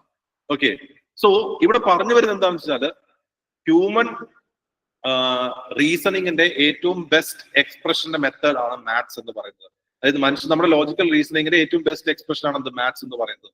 നേരെ മറിച്ച് ഹ്യൂമൻ ഇമോഷന്റെ ഏറ്റവും ബെസ്റ്റ് എക്സ്പ്രഷൻ ആണ് എന്ത്, മ്യൂസിക് എന്ന് പറയുന്നത്. അപ്പോ ഹ്യൂമൻ ഇമോഷന്റെ ബെസ്റ്റ് എക്സ്പ്രഷൻ ആയ മ്യൂസിക് പോലെ തന്നെ അതേപോലെ ഹ്യൂമൻ റീസണിങ്ങിന്റെ ബെസ്റ്റ് എക്സ്പ്രഷൻ ആണ് എന്ത്, മാത്സ് എന്ന് പറയുന്നതാണ് ഈ ഒരു ടോപ്പിക്. അപ്പൊ എഗെയിൻ സയൻസുമായി ബന്ധപ്പെട്ട് കിടക്കുന്നു. കമ്പാരിറ്റീവ്ലി എഴുതാൻ ഇത്തിരി ബുദ്ധിമുട്ടുള്ള ടോപ്പിക്സ് പോയിന്റ്സ് ജനറേറ്റ് ചെയ്ത് ഡയമെൻഷൻ ജനറേറ്റ് ചെയ്ത് എഴുതാൻ ഇത്തിരി ബുദ്ധിമുട്ടുള്ള ടോപ്പിക് ആയിട്ട് തോന്നിയതാണ് mathematics is the music of reason എന്ന് പറയുന്നത്. സോ സെക്കൻഡ് തീം എന്ന് പറഞ്ഞാൽ സയൻസ്, നോളജ് ആൻഡ് റാഷണാലിറ്റി. 3 നോക്കൂ, power, leadership and human character. അതായത് ഒരു മനുഷ്യന് പവർ കിട്ടുമ്പോൾ അവളുടെ ക്യാരക്ടർ എങ്ങനെ മാറുന്നു എന്ന രീതിയിലൊക്കെ കാര്യങ്ങളാണ് ഈ ഒരു തീംസിനടിയിൽ വന്നുള്ള ക്വസ്റ്റ്യൻസ്. ജസ്റ്റ് നോക്കി നോക്കൂ. Nearly all men can stand adversity but to test the character give him power. നമ്മുടെ അബ്രഹാം ലിങ്കൺ പറഞ്ഞതാണ്, nearly all men can stand adversity but to test the character give him power. എന്താ അർത്ഥം? Adversity വരുമ്പോ എല്ലാവരും നന്നായിട്ട് അതിനെ overcome ഒക്കെ ചെയ്യാനുള്ള കഴിവ് അവർക്കുണ്ടായിരിക്കും. പക്ഷെ അവർക്കൊരു പവർ കൊടുത്തു കഴിയുമ്പോഴായിരിക്കും അവരുടെ ക്യാരക്ടർ പുറത്തു വരിക. അതായത് നമുക്ക് ഒരു ടഫർ സിറ്റുവേഷനിൽ വരുമ്പോൾ നമ്മൾ ആ ടഫർ സിറ്റുവേഷനിൽ പുറത്തു വരാനായിട്ട് കാര്യങ്ങളായിരിക്കും നമ്മൾ നോക്കുന്നുണ്ടാവുക. സോ ബേസിക്കലി ഒരു ടഫ് സിറ്റുവേഷൻ വന്നു, നമുക്കത് സർവൈവ് ചെയ്യണം. അവിടെ നമ്മൾ കറേജസ് ആയിട്ട് നമ്മൾ മുന്നോട്ട് നീങ്ങണം. നമ്മുടെ എന്താ പറയാ, നമ്മുടെ എൻഡ്യൂറൻസ് ആയിരിക്കും അവിടെ ടെസ്റ്റ് ചെയ്യുന്നുണ്ടാവും അഡ്വേഴ്സിറ്റിയിൽ. അപ്പൊ ആ സമയത്ത് എല്ലാവരും അത് കടന്നു പോകാനായിട്ട് അതിന് കൊടുക്കാവുന്ന ബെസ്റ്റ് എല്ലാവരും കൊടുക്കും. നേരെ മറിച്ച് അത് സക്സസ്ഫുൾ ആയി പവർ വന്നു കഴിഞ്ഞു കഴിഞ്ഞാൽ എങ്ങനെയാണ് ആൾക്കാർ പെരുമാറുക? അവിടെയാണ് ബേസിക്കലി ഒരാളുടെ മൊറാലിറ്റി ഇരിക്കുന്നത്. ഒരാളുടെ മൊറാലിറ്റി ടെസ്റ്റ് ചെയ്യണമെങ്കിൽ ആൾക്ക് പവർ കൊടുക്കണം എന്നാണ് പറയുന്നത്. നമുക്ക് പവർ നമ്മള് അഡ്വേഴ്സ് സിറ്റുവേഷൻ നമ്മൾ ഏറ്റവും ബെസ്റ്റ് ആയിട്ടായിരിക്കും നമ്മൾ പെരുമാറുന്നുണ്ടാവുക, എല്ലാവരോടും നൈസ് ആയിരിക്കും. പവർ വന്നു കഴിയുമ്പോൾ നമ്മൾ അങ്ങനെ തന്നെയാണോ? നമ്മൾ ആ കമ്പാഷൻ കാണിക്കുന്നുണ്ടോ? നമ്മൾ ആ ജസ്റ്റിസിൽ നമ്മൾ മുന്നോട്ട് നിൽക്കുന്നുണ്ടോ? ഇപ്പൊ ഫോർ എക്സാമ്പിൾ, നിങ്ങളിപ്പോ എക്സാമിനേഷൻ പ്രിപ്പയർ ചെയ്യുന്നു, സിവിൽ സർവീസ് എക്സാമിനേഷൻ പ്രിപ്പയർ ചെയ്യുന്നു, you are investing your time, energy, ഒരുപാട് കഷ്ടപ്പെട്ടെടുത്ത് പഠിക്കുന്നു, ആൻസർ എഴുതുന്നു, നോട്ട്സ് എടുക്കുന്നു, ഒരുപാട് കാര്യങ്ങൾ നിങ്ങൾ ചെയ്യുന്നു. So you will be trying to do well. അപ്പൊ നിങ്ങൾ ഇപ്പൊ ഉദ്ദേശിക്കുന്നത്, നിങ്ങൾ സിവിൽ സർവന്റ് ആയി കഴിഞ്ഞാൽ നിങ്ങൾ സമൂഹത്തിന് വേണ്ടി നല്ല കാര്യങ്ങൾ ചെയ്യും, നല്ല രീതിയിൽ പോളിസീസ് ഫ്രെയിം ചെയ്യും, പാവങ്ങളെ സഹായിക്കുന്നത് നിങ്ങൾ മനസ്സിലുണ്ടാവും. ഇത് പക്ഷെ ഇപ്പോൾ നിങ്ങൾ ചെയ്യുന്നതല്ല, ഇപ്പൊ നിങ്ങൾ ആക്ച്വലി ചെയ്യുന്നതല്ല. നാളെ നിങ്ങൾ ഒരു സിവിൽ സർവന്റ് ആയി, ഒരു IAS ഓഫീസർ ഒക്കെ ആയി കഴിഞ്ഞാൽ അപ്പോൾ നിങ്ങൾ എങ്ങനെ ചെയ്യുന്നു എന്നുള്ളതാണ് നിങ്ങളുടെ മൊറാലിറ്റിയുടെ റിയൽ ചെക്ക്, റിയൽ ടെസ്റ്റ് എന്ന് പറയുന്നത്. ഓക്കെ, സോ ഹാർഡ്ഷിപ്പ് വരുന്ന സമയത്ത് നിങ്ങളുടെ റെസിലിയൻസ് വരുന്നതിനേക്കാൾ ഉപരി നിങ്ങൾക്ക് ശരിക്കുമുള്ള പവർ കിട്ടിക്കഴിയുമ്പോൾ, social power, economic power, political power ഒക്കെ കിട്ടിക്കഴിയുമ്പോൾ നിങ്ങളുടെ ക്യാരക്ടർ ടെസ്റ്റ് ചെയ്യപ്പെടുന്ന അപ്പോഴാണ്. Okay, so it's about power, leadership and human character. അടുത്ത നോക്ക്, the cost of being wrong is less than cost of doing nothing. എന്താ അത്?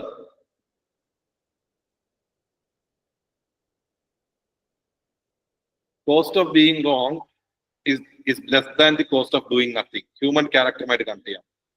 എന്താ cost of being wrong is less than the cost of doing nothing? പറയാമോ?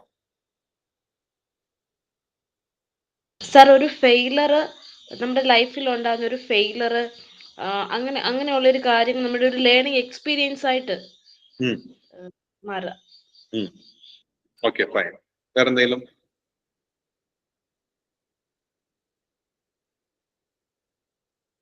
Importance of trying. Yes, very good. Basically നമ്മൾ ഒരു കാര്യം ചെയ്യാതിരിക്കുക എന്ന് പറയുമ്പോൾ നമ്മൾ ഇനാക്ഷൻ ആണ്, ഒന്നും ചെയ്യുന്നില്ല. We are doing nothing. അപ്പൊ we are doing nothing means നമ്മൾ ബേസിക്കലി എന്താണ്? വി ആർ സ്റ്റാഗ്നേറ്റഡ്, അല്ലെ? നമ്മൾ സ്ഥലത്ത് സ്റ്റക്കായി നിൽക്കുന്നു, അങ്ങനെയാ വരുന്നത്. അത് മാത്രമല്ല, നമ്മൾ ജയിക്കാനുള്ള സാധ്യത ഉണ്ടോ? ഇല്ല. ഒന്നും ചെയ്തിട്ട് എങ്ങനെ ജയിക്കുന്നത്? V will B failing. നമുക്ക് കിട്ടേണ്ട ഓപ്പർച്യൂണിറ്റീസ് നമുക്ക് കിട്ടാതെ പോകും. ഓക്കെ, സോ അങ്ങനെയുള്ള ആ കോസ്റ്റ് ഓഫ് ഡൂയിങ് നത്തിങ്ങിനേക്കാൾ താഴെ, അപ്പൊ നമ്മൾ കിട്ടുന്ന സാധനത്തിനേക്കാൾ താഴെയാണ് എന്ത്? The cost of being wrong. നിങ്ങളൊരു കാര്യം ചെയ്യുന്നു, അത് ചെയ്യുന്നത് ശരിയാവുന്നില്ല, ഫെയിലർ ആവുന്നു, ബട്ട് നിങ്ങൾക്ക് അതിന് ലെസൺസ് കിട്ടുന്നു, നിങ്ങൾ പുതിയ കാര്യങ്ങൾ പഠിക്കുന്നു, നിങ്ങളുടെ ഗ്രോത്തിന് വേണ്ട എന്താ പറയാ ഒരു ബേസിക് മാനുവർ ആയിട്ട് അത് വർക്ക് ചെയ്യുന്നു. So it's about learning from failure, learning from mistakes. It's okay to do mistakes rather than doing nothing എന്നുള്ള കാര്യമാണ് പറയുന്നത്. So it's about human progress. എങ്ങനെയാണ് ഹ്യൂമൻ പ്രോഗ്രസ് ചെയ്യുക? How they rise from their mistakes, how they understand from their mistakes. ആ ഒരു രീതിയിലാണ് പറയുന്നത്. Cost of doing wrong is less than the cost of doing nothing. Okay. Then thinking is like a game. It does not begin unless there is an opposite team. Thinking is like a game. It does not begin unless there is an opposite team. എങ്ങനെയാണ് തിങ്കിങ്ങിനെ കേസാ പറയുന്നത്? Actually നമുക്കൊരു thought, നമുക്ക് വെറുതെ ഇരിക്കുമ്പോൾ നമുക്കൊരു idea, ഒരു thought വന്നോളുന്നില്ല. നമുക്കൊരു thought വരണമെങ്കിൽ ബേസിക്കലി എന്താണ്? ഒരു ചലഞ്ച് വേണം, അല്ലെ? ഒരു ഒപ്പോസിഷൻ വേണം. ഇപ്പൊ ബേസിക്കലി മറ്റേ സിനിമയിൽ പറയില്ലേ, ഇൻസൾട്ട് ആണ് മുരളി ഏറ്റവും വലിയ ഇൻവെസ്റ്റ്മെന്റ് എന്ന് പറയുന്നത്. സോ അതേപോലെ നമുക്കൊരു ചലഞ്ച് വരണം, നമുക്കൊരു സിറ്റുവേഷൻ വന്ന് ആ സിറ്റുവേഷൻ ഡീൽ ചെയ്യാനായിട്ട് നമ്മൾ എന്ത് ചെയ്യും? ഇന്നോവേറ്റീവ് ആയിട്ട് എന്ത് പുറത്തേക്ക് വരാൻ, എന്ത് ചെയ്യാൻ പറ്റും ചിന്തിക്കും. സോ തിങ്കിങ് ഒരു ഗെയിം പോലെയാണ്. ഒരു ഒപ്പോസിഷൻ എന്ന് പറഞ്ഞ ഒരു വ്യക്തി ആവണമെന്നില്ല, ഒരു ടീം ആവണമെന്നില്ല. It may be A challenge, it may be A situation. അപ്പൊ അങ്ങനത്തെ ഒരു സംഭവം വന്നു കഴിഞ്ഞാൽ മാത്രമേ നമ്മൾ എന്ത് ചെയ്യുള്ളൂ? മുന്നോട്ട് ഇറങ്ങി കാര്യങ്ങൾ ചെയ്യുകയുള്ളൂ.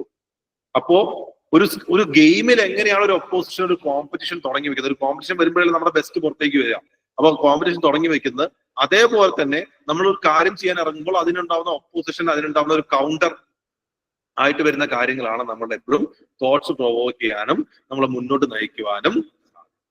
അപ്പൊ നമുക്കൊരു ടെൻഷൻ ഇല്ല, നമ്മൾ കൂളായിട്ടിരിക്കുന്നു, നമ്മൾ ചാലഞ്ചസ് ഒന്നും ഏറ്റെടുക്കുന്നില്ല. അങ്ങനെയാണെങ്കിൽ നമ്മൾ എന്ത് ചെയ്യും? നമ്മൾ വളരുമോ?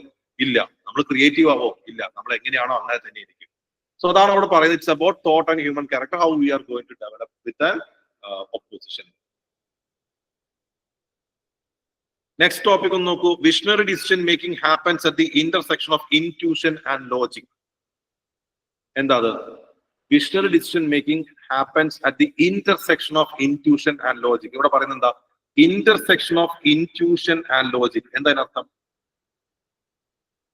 എന്താണ് ഇൻറ്റ്യൂഷൻ? എന്താണ് ലോജിക്? ആക്ച്വലി ഈ ഒരു തീം നമുക്ക് വേണ്ടി നമ്മുടെ പ്രിലിംസും മെയിൻസും ആയിട്ട്, എസ്പെഷ്യലി പ്രിലിംസ് ആയിട്ട് നമുക്ക് നല്ലോണം കണക്ട് ചെയ്യാൻ പറ്റും. Intuition and logic. Can anyone say what is the meaning?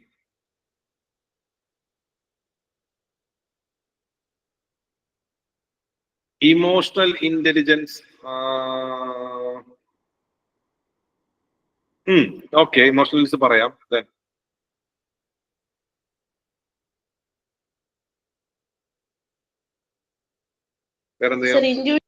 intuition അവബോധമല്ലേ? Logic എന്ന് പറഞ്ഞാൽ റീസൺ ഉണ്ടാവും അല്ലെ? റീസൺ എന്ന് പറയുമ്പോൾ നമ്മൾ അതിന്റെ അനാലിസിസ് നടത്തിയിട്ടുണ്ടാവും. എവിഡൻസ് ബേസ്ഡ്, പ്രൂഫ് ബേസ്ഡ് ആയിരിക്കും പോകുന്നുണ്ടാവുക. അപ്പൊ അതുകൊണ്ട് തന്നെ അത് ശരിയാവാനുള്ള സാധ്യത കൂടുതലായിരിക്കും. കമ്പാരിറ്റീവ് റിസ്ക് കുറവായിരിക്കും. കാരണം എന്താ? നമ്മൾ അതിന്റെ വരും വരകളൊക്കെ ചിന്തിച്ചിട്ടുണ്ടാവും.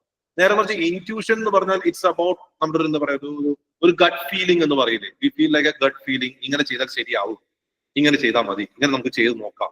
അത് ആക്ച്വലി നമ്മളൊരു ഫോർസൈറ്റ്, ഇമാജിനേഷൻ ഒക്കെ പുറത്ത് നമ്മുടെ ഒരു ഗട്ട് ഫീലിംഗ് ആണ്. അപ്പൊ ഇവിടെ പറയുന്നത് എന്താ? വിഷണറി ആയ ഡിസിഷൻ മേക്കിംഗ് സംഭവിക്കുന്നത് ഇൻറ്റ്യൂഷൻ കൊണ്ട് മാത്രമല്ല, ലോജിക് കൊണ്ട് മാത്രമല്ല. ഇത് രണ്ടും കൂടി ഇന്റർസെക്ട് ചെയ്യുമ്പോഴാണ്. നമുക്ക് ലോജിക്കൽ തിങ്കിങ്ങും വേണം, നമ്മുടെ ഗട്ട് ഫീലിംഗിനെ നമ്മൾ വിശ്വസിച്ച് രണ്ടിനെയും ശരിയായ രീതിയിൽ ബ്ലെൻഡ് ചെയ്ത് മുന്നോട്ട് പോകുമ്പോഴാണ് നമുക്ക് ട്രാൻസ്ഫോർമേറ്റീവ് ആയ അല്ലെങ്കിൽ ഇന്നോവേറ്റീവ് ആയ ഡിസിഷൻസ് എടുക്കുവാൻ പറ്റുക എന്ന് പറയുന്നത്. അഗെയിൻ ഹ്യൂമൻ മൈൻഡ്, ഹ്യൂമൻ ക്യാരക്ടറുമായി ബന്ധപ്പെട്ട കാര്യം. അടുത്ത നോക്കൂ. Just because you have a choice it does not mean any of them has to be correct. നിങ്ങൾക്കൊരു ചോയ്സ് ഉണ്ടെന്ന് കരുതി നിങ്ങൾക്ക് 3 കാര്യങ്ങൾ തിരഞ്ഞെടുക്കാൻ പറഞ്ഞാൽ ഏതും തിരഞ്ഞെടുക്കാം. അപ്പൊ നിങ്ങൾക്ക് 3 ചോയ്സ് ഉണ്ട്. ആ ചോയ്സ് ഉണ്ടെന്ന് പറഞ്ഞ് 3 കാര്യവും ശരിയായി കൊള്ളുന്നുണ്ടോ? ഇല്ല. It's about decision making and morality അല്ലെ? It's about complexity of decision making. Options ഉണ്ടെന്ന് പറഞ്ഞ് അത് ഏതിലൊന്ന് ശരിയാണെന്നോ ഏതിലൊന്ന് മോറലി കറക്റ്റ് ആണെന്നോ അല്ലെങ്കിൽ ഇതാണ് ബെസ്റ്റ് ഓപ്ഷൻ എന്ന് നമുക്ക് പറയാൻ പറ്റും? ഇല്ല. നമുക്ക് കിട്ടിയിരിക്കുന്ന ചോയ്സ് എല്ലാം തന്നെ ചിലപ്പോൾ എന്തായിരിക്കാം? ചിലപ്പോൾ മോശം ചോയ്സ് ആയിരിക്കാം, ചിലപ്പോൾ എത്തിക്കലി തെറ്റായ ടോപ്പിക്സ് അല്ലെങ്കിൽ കാര്യങ്ങളോ ആയിരിക്കാം. So it's about moral ambiguity, dilemma, critical thinking, അങ്ങനത്തെ കാര്യങ്ങൾ അഡ്രസ് ചെയ്യുന്ന ഒരു ടൈപ്പ് ഓഫ് ക്വസ്റ്റ്യൻ ആയിരുന്നു. അടുത്തതും ഈ വർഷം 2025 ചോദിച്ചതാണ്. Supreme art of war is to subdue the energy without fighting. Subdue the enemy without fighting. നമുക്ക് പവറുമായിട്ട് ബന്ധപ്പെടുത്തി പറയാം. അതായത് ഒരു വാർ ജയിക്കുക എന്ന് പറഞ്ഞാൽ എപ്പോഴും അത് ഫൈറ്റ് ചെയ്ത് അല്ലെങ്കിൽ വയലൻസോടെ തോൽപ്പിച്ച് ജയിക്കുക എന്നുള്ളത് മാത്രമല്ല. It's about outsmarting, it's about psychologically winning എന്ന രീതിയിൽ നമുക്ക് വേണമെങ്കിൽ പറയാം. അതായത് ശരിയായ രീതിയിൽ നമ്മൾ എന്താ പറയാ, യുദ്ധഭൂമിയിൽ ഇറങ്ങി യുദ്ധം ചെയ്യാതെ നമുക്ക് യുദ്ധങ്ങൾ ജയിക്കാൻ പറ്റും എന്നാണ് പറയുന്നത് അല്ലെ? It's about our wisdom, it's about our diplomacy, അല്ലെങ്കിൽ ചില കാര്യങ്ങൾ നമ്മൾ എങ്ങനെ പ്രിവെന്റ് ചെയ്യുന്നു എന്ന രീതിയിലാണ്. ഒരാളെ ഇടിച്ചു തോൽപ്പിച്ചാൽ മാത്രമേ ഞാൻ ആ ആളുമായിട്ട് ഒരു യുദ്ധത്തിൽ ഞാൻ ജയിച്ചുള്ളൂ എന്ന് പറയാൻ പറ്റുമോ? ഇല്ല. എല്ലാതെയും തോൽപ്പിക്കാൻ പറ്റും. It's about victory without violence. ആ ഒരു പെർസ്പെക്റ്റീവിനെ പറ്റിയാണ് ഇവിടെ പറയുന്നത്. Okay, so it's about power, leadership and human character. ഈ രീതിയിലുള്ള ചോദ്യങ്ങളാണ്. ഇതിലെ പല ടോപ്പിക്സും നിങ്ങൾക്ക് ഇതുമായിട്ടും ലിങ്ക് ചെയ്യാം. അതായത് ചിലത് 2 തീംസിലും കണക്ട് ചെയ്ത് വരുന്ന പോലെയുണ്ട്. You can see creativity, imagination and abstract thinking. ഇതിനെ പറ്റി വരുന്നുണ്ടോ നോക്കുക. The empires of future will be the empires of mind. പറയാൻ പറ്റുമോ? Empires of future will be empires of mind. എന്തായാലും അർത്ഥം എനിവൺ? ഒന്ന് പറഞ്ഞു നോക്കൂ. Empires of future will be empires of mind. Importance of vision. Okay,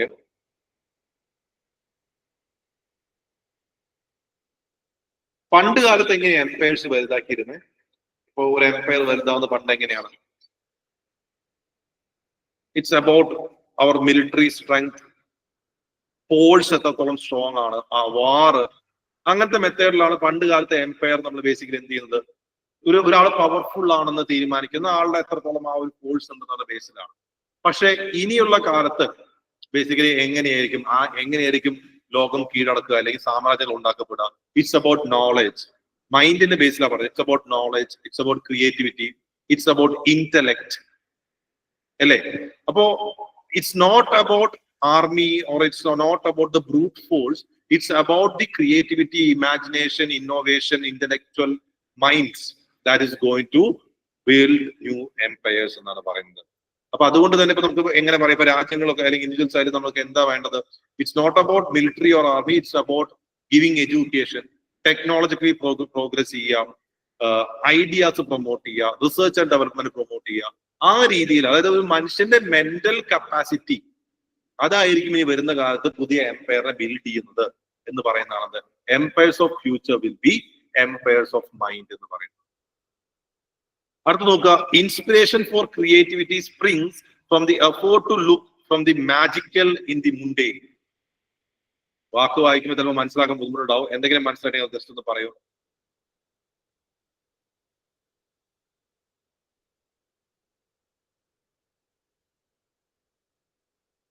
അത് വായിച്ചിട്ട് എന്തിനും അർത്ഥം പറയാൻ പറ്റുന്നുണ്ടോ?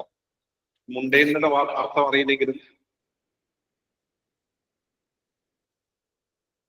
സർ, മുണ്ടൈൻ മീൻസ്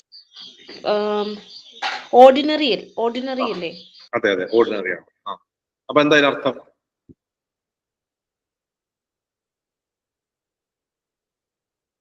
ക്രിയേറ്റിവിറ്റി എവിടെ നിന്നാണ് ഉണർന്നു വരിക?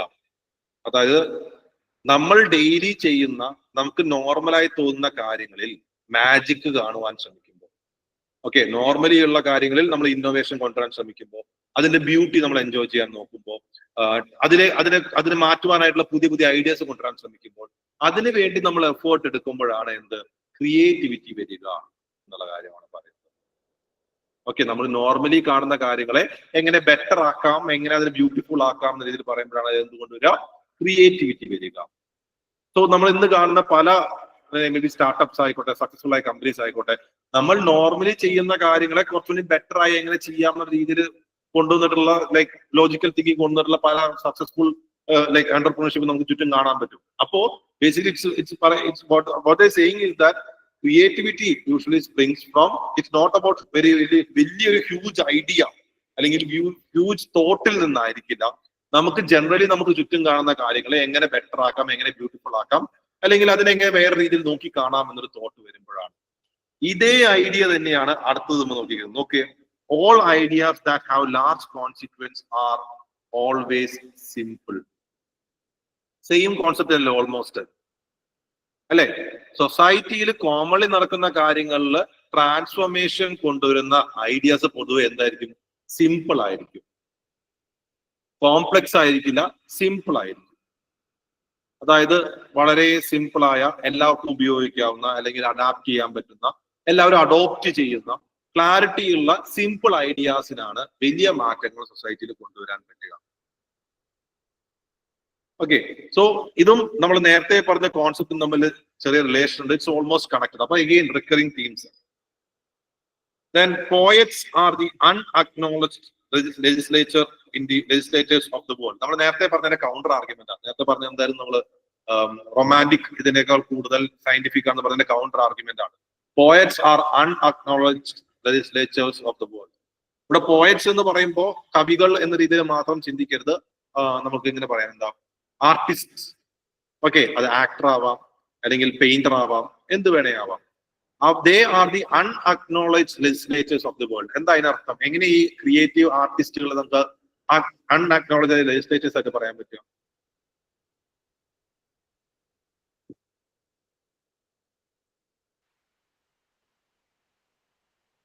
How we can say?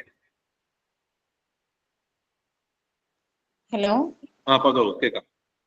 Sir, നമുക്ക് സൊസൈറ്റിയിലുള്ള പല ഇഷ്യൂസും ചിലപ്പം കണ്ടാൽ മനസ്സിലാവാത്തത് ഈ റീഡ് ചെയ്താലോ അല്ലെങ്കിൽ വല്ല സ്റ്റോറീസ് അതിലൂടെ ഒക്കെ നമുക്ക് പെട്ടെന്ന് മനസ്സിലാക്കി എടുക്കാൻ പറ്റുമല്ലോ. Okay fine.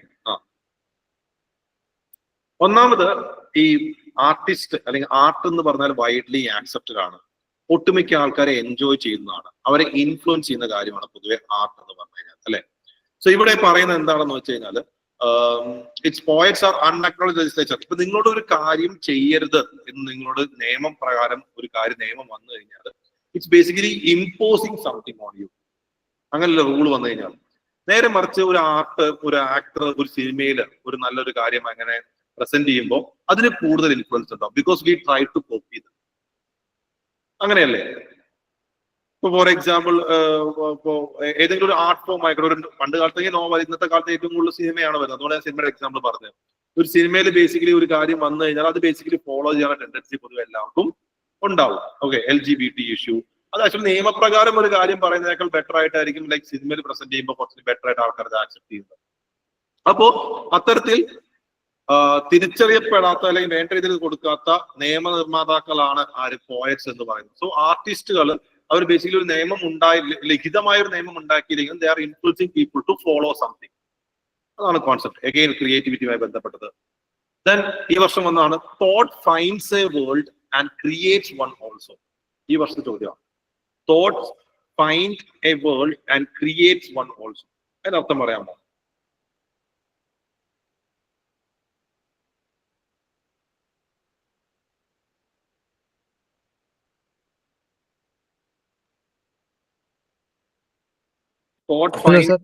പറഞ്ഞു സർ, നമ്മുടെ ചിന്തകൾ എങ്ങനെയാണോ അങ്ങനെയായിരിക്കും നമ്മള് സൃഷ്ടിക്കുന്ന ഒരു നമ്മൾ ഉണ്ടാക്കുന്ന ഒരു സമൂഹം. Okay, thought finds a world and creates one also. എന്താ ഡിസ്കവറിയും ഇൻവെൻഷനും തമ്മിലുള്ള വ്യത്യാസം? What is the difference between discovery and invention?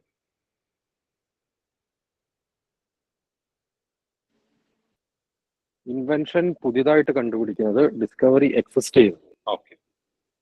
Okay, അപ്പൊ ഹ്യൂമൻ തോട്ട്സ് എന്ന് പറഞ്ഞാൽ, മനുഷ്യരുടെ തോട്ട്സ് എന്ന് പറഞ്ഞാൽ രണ്ട് രീതിയിൽ വേണമെങ്കിൽ ആവാന്നാ പറയുന്നത്. ഒന്ന്, നമുക്ക് ചുറ്റുമുള്ള കാര്യങ്ങളെ കൃത്യമായി ഒബ്സർവ് ചെയ്തുകൊണ്ട് ഇന്റർപ്രറ്റ് ചെയ്തുകൊണ്ട് അത് ബെറ്റർ ആക്കുന്നതോ അല്ലെങ്കിൽ അതുമായി ബന്ധപ്പെട്ട രീതിയിൽ മനുഷ്യർ എന്ത് ചെയ്യും, ആ ലോകത്തിനെ പുതിയ ഓൾറെഡി ഉള്ളതിനെ നമ്മൾ എന്ത് ചെയ്യും, കൂടുതൽ കണ്ടുപിടിച്ച് കൂടുതൽ അറിയുന്നത്. Finds a world. എന്നാൽ മനുഷ്യരുടെ മൈൻഡ് അങ്ങനെ മാത്രമല്ല, we have imagination, we innovate, അല്ലെ? നമ്മൾ പുതിയ കാര്യങ്ങൾ കണ്ടുപിടിച്ച് പുതിയ റിയാലിറ്റിയെ നമ്മൾ ഉണ്ടാക്കി കൊണ്ടുവരുന്നു. സോ ഹ്യൂമൻ മൈൻഡ് എന്ന് പറഞ്ഞാൽ ബേസിക്കലി ഉള്ള കാര്യങ്ങളെ പറ്റി കൂടുതൽ മനസ്സിലാക്കുവാനും പുതിയ കാര്യങ്ങളെ ഉണ്ടാക്കുവാനും കഴിവുള്ള ഒന്നാണ്. അതാണ് ഹ്യൂമൻ തോട്ട്സിന്റെ significance. Okay, so it's about like it's not only about observance and it's not only about going deep into the things around you, it's also about constructing something new, അല്ലെ? Making something new. ടെക്നോളജി ആവാം, സൊസൈറ്റിയിലുള്ള പുതിയ എന്താ പറയാ culture ആവാം, എന്ത് വേണേ ആവാം. Okay, so അതാണ് അവിടെ പറയുന്നത്. സോ തോട്ടും ഈ പറഞ്ഞ ക്രിയേറ്റിവിറ്റിയുമായി ബന്ധപ്പെട്ട കാര്യങ്ങൾ തന്നെയാണ് അവിടെയും. Then we have questions regarding അടുത്ത ടോപ്പിക്, അടുത്ത തീം എന്ന് പറഞ്ഞാൽ education, socialization and youth issues. ഇത് ആക്ച്വലി കുറച്ചുകൂടി സ്ട്രെയിറ്റ് ആണ്. Education is what remains after one have forgotten what one has learned in school. Education is what remains after one has forgotten what one has learned in school. ഇത് നിങ്ങൾക്ക് actually ഇതിന്റെ അർത്ഥം പറയേണ്ട ആവശ്യമില്ല, നിങ്ങൾക്ക് അറിയാൻ പറ്റുമായിരിക്കും, അല്ലെ? ശരിക്കുമുള്ള എഡ്യൂക്കേഷൻ എന്ന് പറഞ്ഞാൽ നമ്മൾ സ്കൂളിൽ തിയറീസും ഫോർമുലാസും ഒക്കെ പഠിക്കുന്നതോ ഓരോ വർഷങ്ങൾ പഠിക്കുന്നതോ അങ്ങനത്തെ എന്താ പറയാ ഫാക്ച്വൽ ഡാറ്റ മെമ്മറൈസ് ചെയ്യുന്നതല്ല. It's about the values, it's about the thought process, it's about the skills that you develop from your schools that remains with you after your schooling. നിങ്ങളുടെ സ്കൂളിങ്ങിന് ശേഷവും നിങ്ങളിൽ ബാക്കി നിൽക്കുന്ന അവിടെ നിന്ന് കിട്ടിയിട്ടുള്ള വാല്യൂസും മൊറാലിറ്റിയും സ്കിൽസും തിങ്കിങ് എബിലിറ്റിയും അഡാപ്റ്റബിലിറ്റിയും പോലുള്ള കാര്യങ്ങളാണ് എഡ്യൂക്കേഷന്റെ യഥാർത്ഥ മീനിങ് എന്ന് പറയുന്നത്. സോ എഡ്യൂക്കേഷൻ എന്ന് പറഞ്ഞാൽ നോളജ് അല്ലെങ്കിൽ ഇൻഫർമേഷൻ കൊടുക്കലല്ല, നേരെ മറിച്ച് ഒരു സ്റ്റുഡന്റിന്റെ ക്യാരക്ടർ ഷേപ്പ് ചെയ്യുന്നതും അദ്ദേഹത്തിന് ആ സ്റ്റുഡന്റിന്റെ ക്രിയേറ്റിവിറ്റിയെ ഡെവലപ്പ് ചെയ്യുന്നതും. സോ എഡ്യൂക്കേഷന്റെ ലൈക്ക് മറ്റൊരു ഡയമെൻഷനിൽ അർത്ഥമാണ് ഇവിടെ ബേസിക്കലി ഡിസ്കസ് ചെയ്യുന്നത്. അതേപോലെ അടുത്ത ടോപ്പിക് നോക്കൂ. Girls are weighed down by restrictions, boys with demands, to equally harm discipline. ഇത് എക്സ്പ്ലെയിൻ ചെയ്യാൻ എല്ലാവർക്കും അറിയാമായിരിക്കില്ല, പ്രസന്റ് കോൺടെക്സ്റ്റ് ധാരാളം പറയപ്പെടുന്നത് അല്ലെ. ഗേൾസ് കുറച്ചുകൂടി ചങ്ങലക്കിട്ട പോലെയാണ് പൊതുവെ വരുന്നത്. ബോയ്സിന് ചങ്ങലക്കിടുന്നത് ബേസിക്കലി തടസ്സങ്ങളല്ല, ഡിമാൻഡ്സ് ആണ്. ഗേൾസിന് തടസ്സങ്ങളാണ് കൂടുതൽ, ബോയ്സിന് തടസ്സങ്ങളല്ല. നേരെ മറിച്ച് എന്താ പറയാ, ഈ പ്രതീക്ഷയുടെ ഒക്കെ ഭാരം എന്നൊക്കെ പറയില്ലേ, ആ ഒരു കോൺസെപ്റ്റ് ആണ്. ഇത് രണ്ടും എന്താണ്, ഹാംഫുൾ ഡിസിപ്ലിൻസ് ആണെന്ന് പറയുന്നത് അല്ലെ. സോ ഗേൾസിന് എന്താ ലിമിറ്റേഷൻസ് ഉണ്ട്, ഫ്രീഡം കുറവുണ്ട്, അവരുടെ ബിഹേവിയർ എങ്ങനെയായിരിക്കും, അവരെ കണ്ടീഷൻ ചെയ്യുന്നു. ബോയ്സിനാണെങ്കിൽ എന്താ, എക്സ്പെക്ടേഷൻസ്, ഭയങ്കര സോഷ്യൽ എക്സ്പെക്ടേഷൻ, വീട് വെച്ചോ, ജോലി കിട്ടിയോ, അതേപോലെ തന്നെ ആ റോൾ, റിജിഡ് റോൾസ് ആയിരിക്കും. ബോയ്സ് കരയാൻ പാടില്ല, അങ്ങനെയുള്ള കാര്യങ്ങളൊക്കെ ഉണ്ടല്ലോ. സോ ഈ രണ്ട് പെർസ്പെക്റ്റീവിനാണ് പറയുന്നത്. കുറച്ചുകൂടി ഡയറക്റ്റ് ആണ്, നമുക്ക് ഒരുപാട് എക്സാമ്പിൾസ് കൂട്ട് ചെയ്യാൻ പറ്റുന്ന ഒരു സംഭവമാണ്. സോ ഇറ്റ്സ് അബൌട്ട് ലൈക്ക് എന്താ പറയാ, ഇറ്റ്സ് അബൌട്ട് ലൈക്ക് ജെൻഡറുമായി ബന്ധപ്പെട്ട ഒരു കാര്യമാണ് ഇവിടെ പറയുന്നത്. Okay, then social justice and governance-മായി ബന്ധപ്പെട്ട ടോപ്പിക് എന്ന് കാണാം. You can see a society that has more justice is a society that needs less charity. കുടുംബഭാരം. Okay. A society that has more justice is a society that needs less charity. Justice എന്ന് പറഞ്ഞാൽ എന്താ? Give me a one word. What is justice? നിങ്ങളെ സംബന്ധിച്ചോളം മലയാളത്തിൽ justice എന്ന് പറയാം.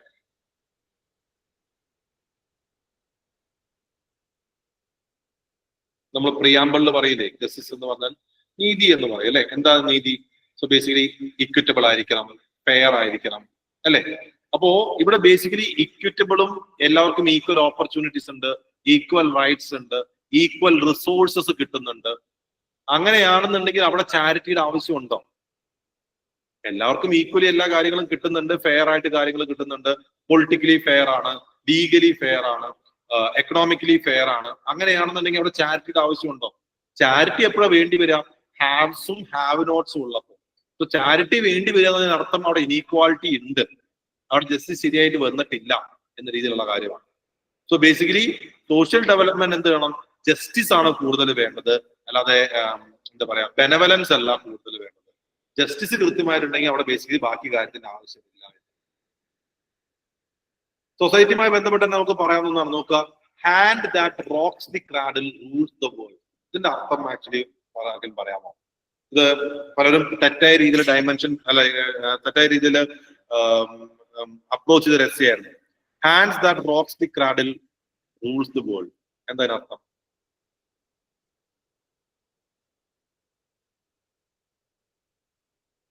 Hands that rocks the cradle rules the world. Sir, ഇന്നത്തെ കുട്ടികളാണ് നാളത്തെ പൗരന്മാർ. അതായത് നമ്മൾ കുട്ടികളെ നല്ല രീതിയിൽ വളർത്തിക്കൊണ്ട് വന്ന് ഒരു നല്ല സിറ്റിസൺ ആയി കഴിയുമ്പോഴത്തേക്ക് അവർ നല്ല ലീഡേഴ്സ് ആയിട്ട് മാറും. അതായത് വളർത്തുഗുണം നമ്മള്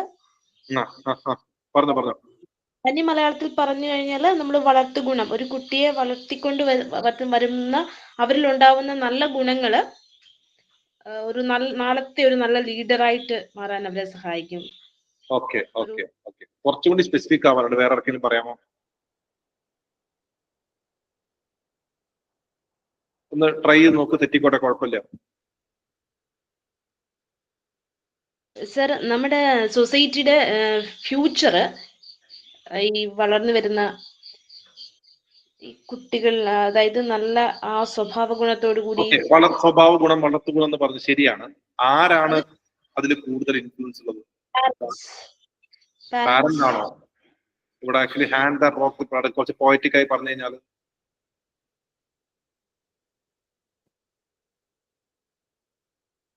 വിമൺ, അമ്മേനെയാണോ?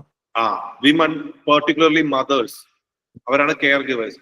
അവരാണ് ഫ്യൂച്ചർ സൊസൈറ്റിയെ ഷേപ്പ് ചെയ്യുന്നത് പറയുന്നത്. അതായത് എങ്ങനെ ഒരു കുട്ടി, നെക്സ്റ്റ് ജനറേഷന്റെ ക്യാരക്ടർ, അവർക്ക് കൊടുക്കേണ്ട വാല്യൂ, അവരെ വളർത്തുന്ന രീതി, മോറൽ ഗൈഡൻസ്, എഡ്യൂക്കേഷൻ, അങ്ങനെ രീതിയിൽ അവര് എങ്ങനെയാണോ കുട്ടികളെ വളർത്തുന്നത്, that will have long term social impact എന്ന രീതിയിലെ കാര്യമാണ് പറയുന്നത്. So women empowerment is directly link to the national building. മനസ്സിലാവുന്നുണ്ടോ? അപ്പൊ അമ്മയ്ക്ക് നല്ല രീതിയിൽ കുട്ടിയെ എഡ്യൂക്കേറ്റഡ് ആക്കണം എന്നുണ്ടെങ്കിൽ അമ്മയ്ക്ക് എഡ്യൂക്കേഷൻ വേണം. അപ്പൊ ആ രീതിയിൽ ലൈക്ക് വിമൻ എംപവർമെന്റ് ആണ് നാളത്തെ രീതിയിൽ എന്ന് പറയുന്നതാണ് എന്ത്, and that rocks the cradle rules the world. ഇത് പലപ്പോഴും മിസ്ഇന്റർപ്രറ്റ് ആയിപ്പോയിട്ടുണ്ട്. ഓക്കെ, അടുത്ത് നോക്കൂ. There are better practices to best practices. എന്താ അർത്ഥം? Better practices to best practices.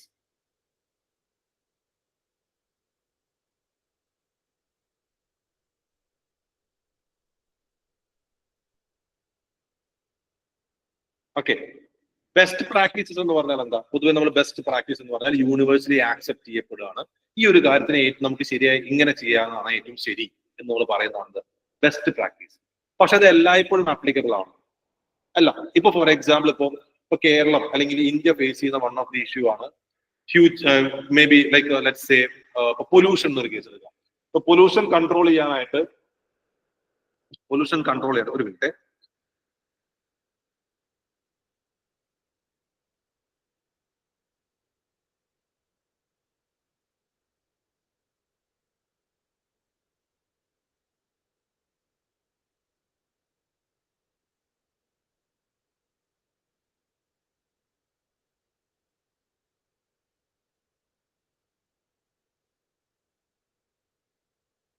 Sorry. Okay, so there are better practice to best practice എന്ന് പറഞ്ഞു കഴിഞ്ഞാൽ ബേസിക്കലി ഇപ്പൊ ഒരു കാര്യത്തിന് ശരിയായ ബെസ്റ്റ് പ്രാക്ടീസ് എന്ന് പറഞ്ഞ ലോകത്തിന്റെ ഏതെങ്കിലും ഭാഗത്ത് ചെയ്ത് നമ്മൾ ബെസ്റ്റ് പ്രാക്ടീസ് എന്ന് പറയാം. അത് എല്ലായിടത്തും ഒരുപോലെ അപ്ലിക്കബിൾ ആയിക്കൊള്ളുന്നില്ല. Okay, yes. ഇപ്പൊ ഫോർ എക്സാമ്പിൾ പൊല്യൂഷന്റെ കേസിൽ ലോകത്തിന്റെ ഒരു ഭാഗത്ത് ഒരു രാജ്യം ഒരു പെർട്ടിക്കുലർ വേ ഓഫ് അപ്രോച്ച് ചെയ്തു. അത് ബേസിക്കലി ഇന്ത്യയിൽ അപ്ലിക്കബിൾ ആയിക്കൊള്ളുന്നുണ്ടോ? ഇല്ല.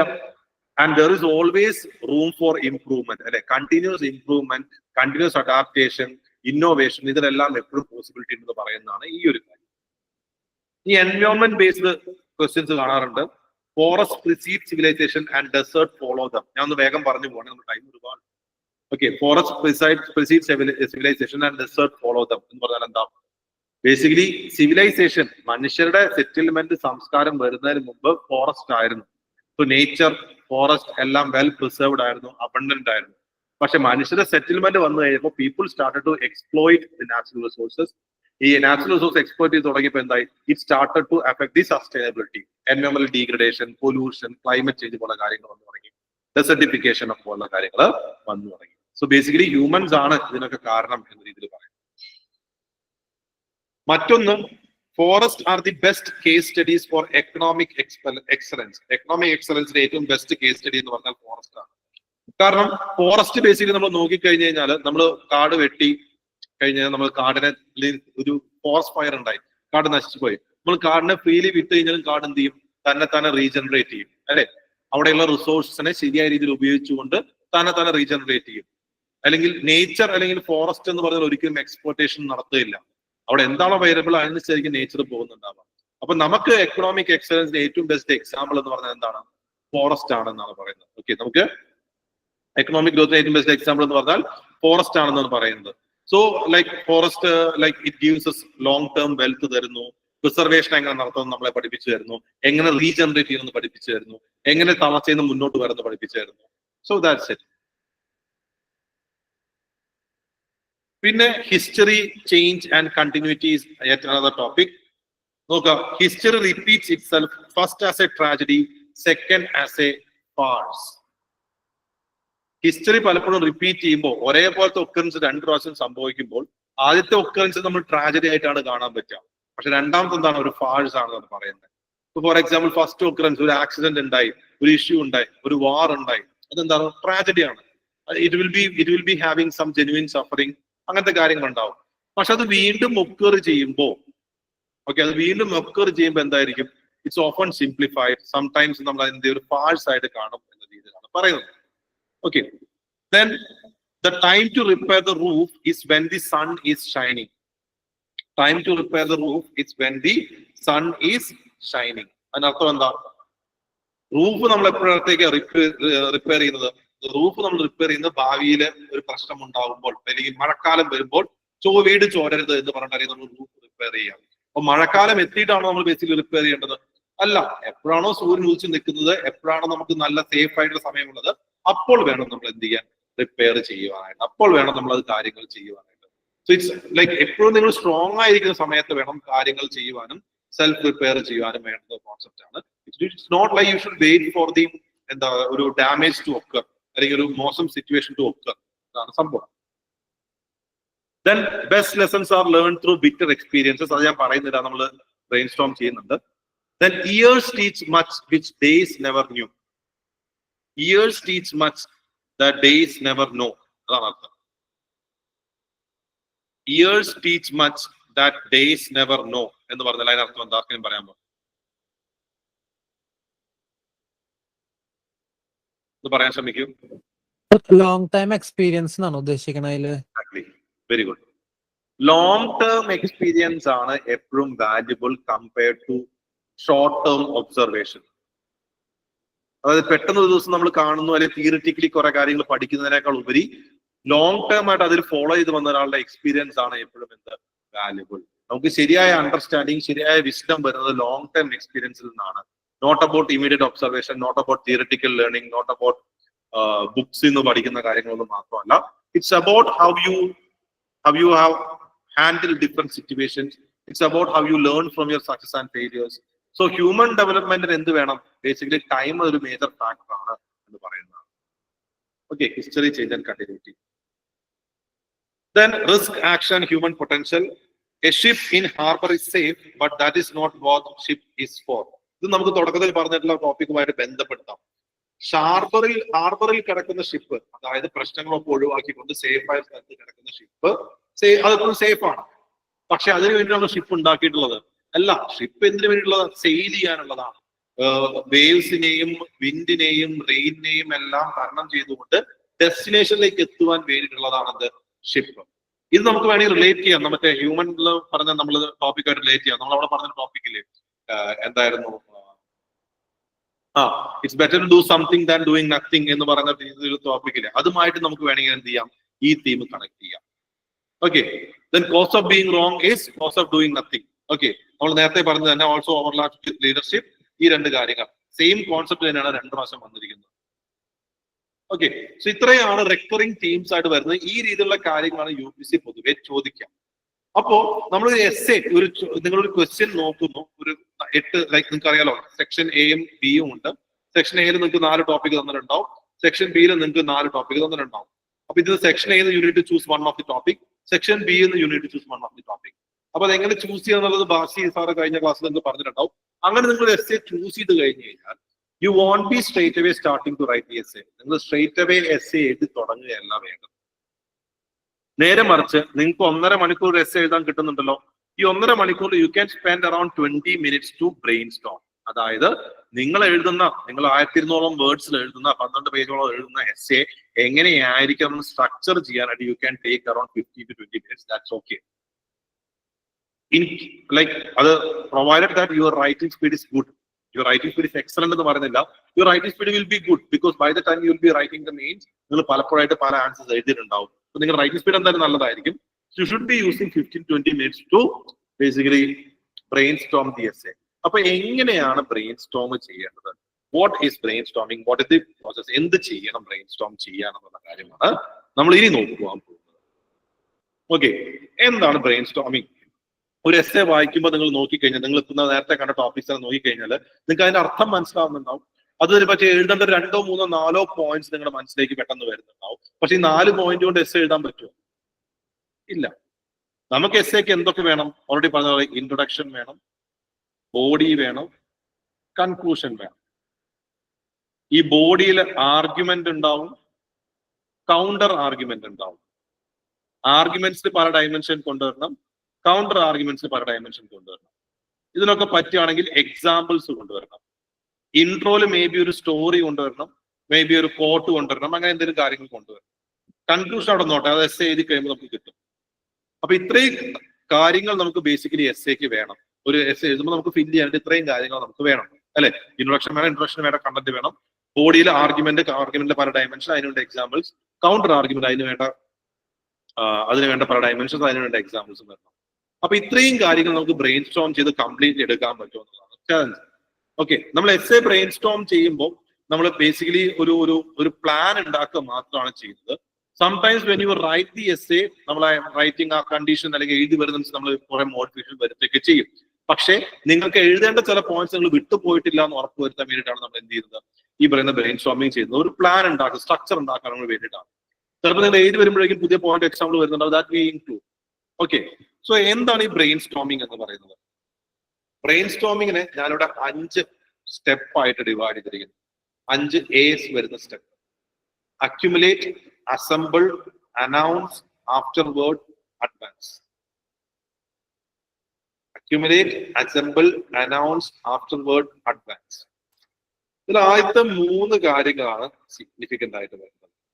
Accumulate, assemble, announce. അക്യുമുലേറ്റ് എന്ന് പറയുന്നത് എന്താ അർത്ഥം? എല്ലാം കൊണ്ട് നമ്മൾ കുന്നു കൂട്ടിയിടുക, അല്ലെ എല്ലാം കൊണ്ട് ഇങ്ങനെ അടുക്കിയിടുക എന്ന് പറയുന്നതാണ് അക്യുമുലേറ്റ്. സോ അക്യുമുലേറ്റ് മീൻസ് നിങ്ങൾ ആ ടോപ്പിക് വായിക്കുമ്പോൾ നിങ്ങളുടെ മനസ്സിലേക്ക് എന്തൊക്കെ കാര്യങ്ങൾ വരുന്നുണ്ടോ, ഡയമെൻഷൻസ് ആവാം, എക്സാമ്പിൾസ് ആവാം, എന്തൊക്കെ കാര്യങ്ങളുണ്ടാവും, അതൊക്കെ നിങ്ങൾക്ക് റഫ് ഏരിയ ഉണ്ടോ എസ് എ പേപ്പറിൽ, അവിടെ കൊണ്ട് ഡംപ് ചെയ്യാം. അവിടെ കൊണ്ട് നിങ്ങളുടെ മനസ്സിലേക്ക് വരുന്ന കാര്യങ്ങൾ ഓർഡറിലൊന്നും ആവണമെന്നില്ല, എന്തൊക്കെ വരുന്നു അതൊക്കെ ഇങ്ങനെ എഴുതി വെക്കാം. ഓക്കെ, സോ ഇത് ഭംഗിയിലോ സ്ട്രക്ചറിലൊന്നും എഴുതാമെന്നില്ല, ജസ്റ്റ് നിങ്ങൾക്ക് മനസ്സിലായാൽ മതി. അങ്ങനെ നിങ്ങളുടെ മനസ്സിലേക്ക് എന്തൊക്കെ വരുന്നു അതൊക്കെ നിങ്ങൾ എന്ത് ചെയ്യാം, ഡംപ് ചെയ്യുക. ഇപ്പൊ ഫോർ എക്സാമ്പിൾ നോക്കിക്കഴിഞ്ഞാല് ഏതൊരു ടോപ്പിക് എടുക്കാം.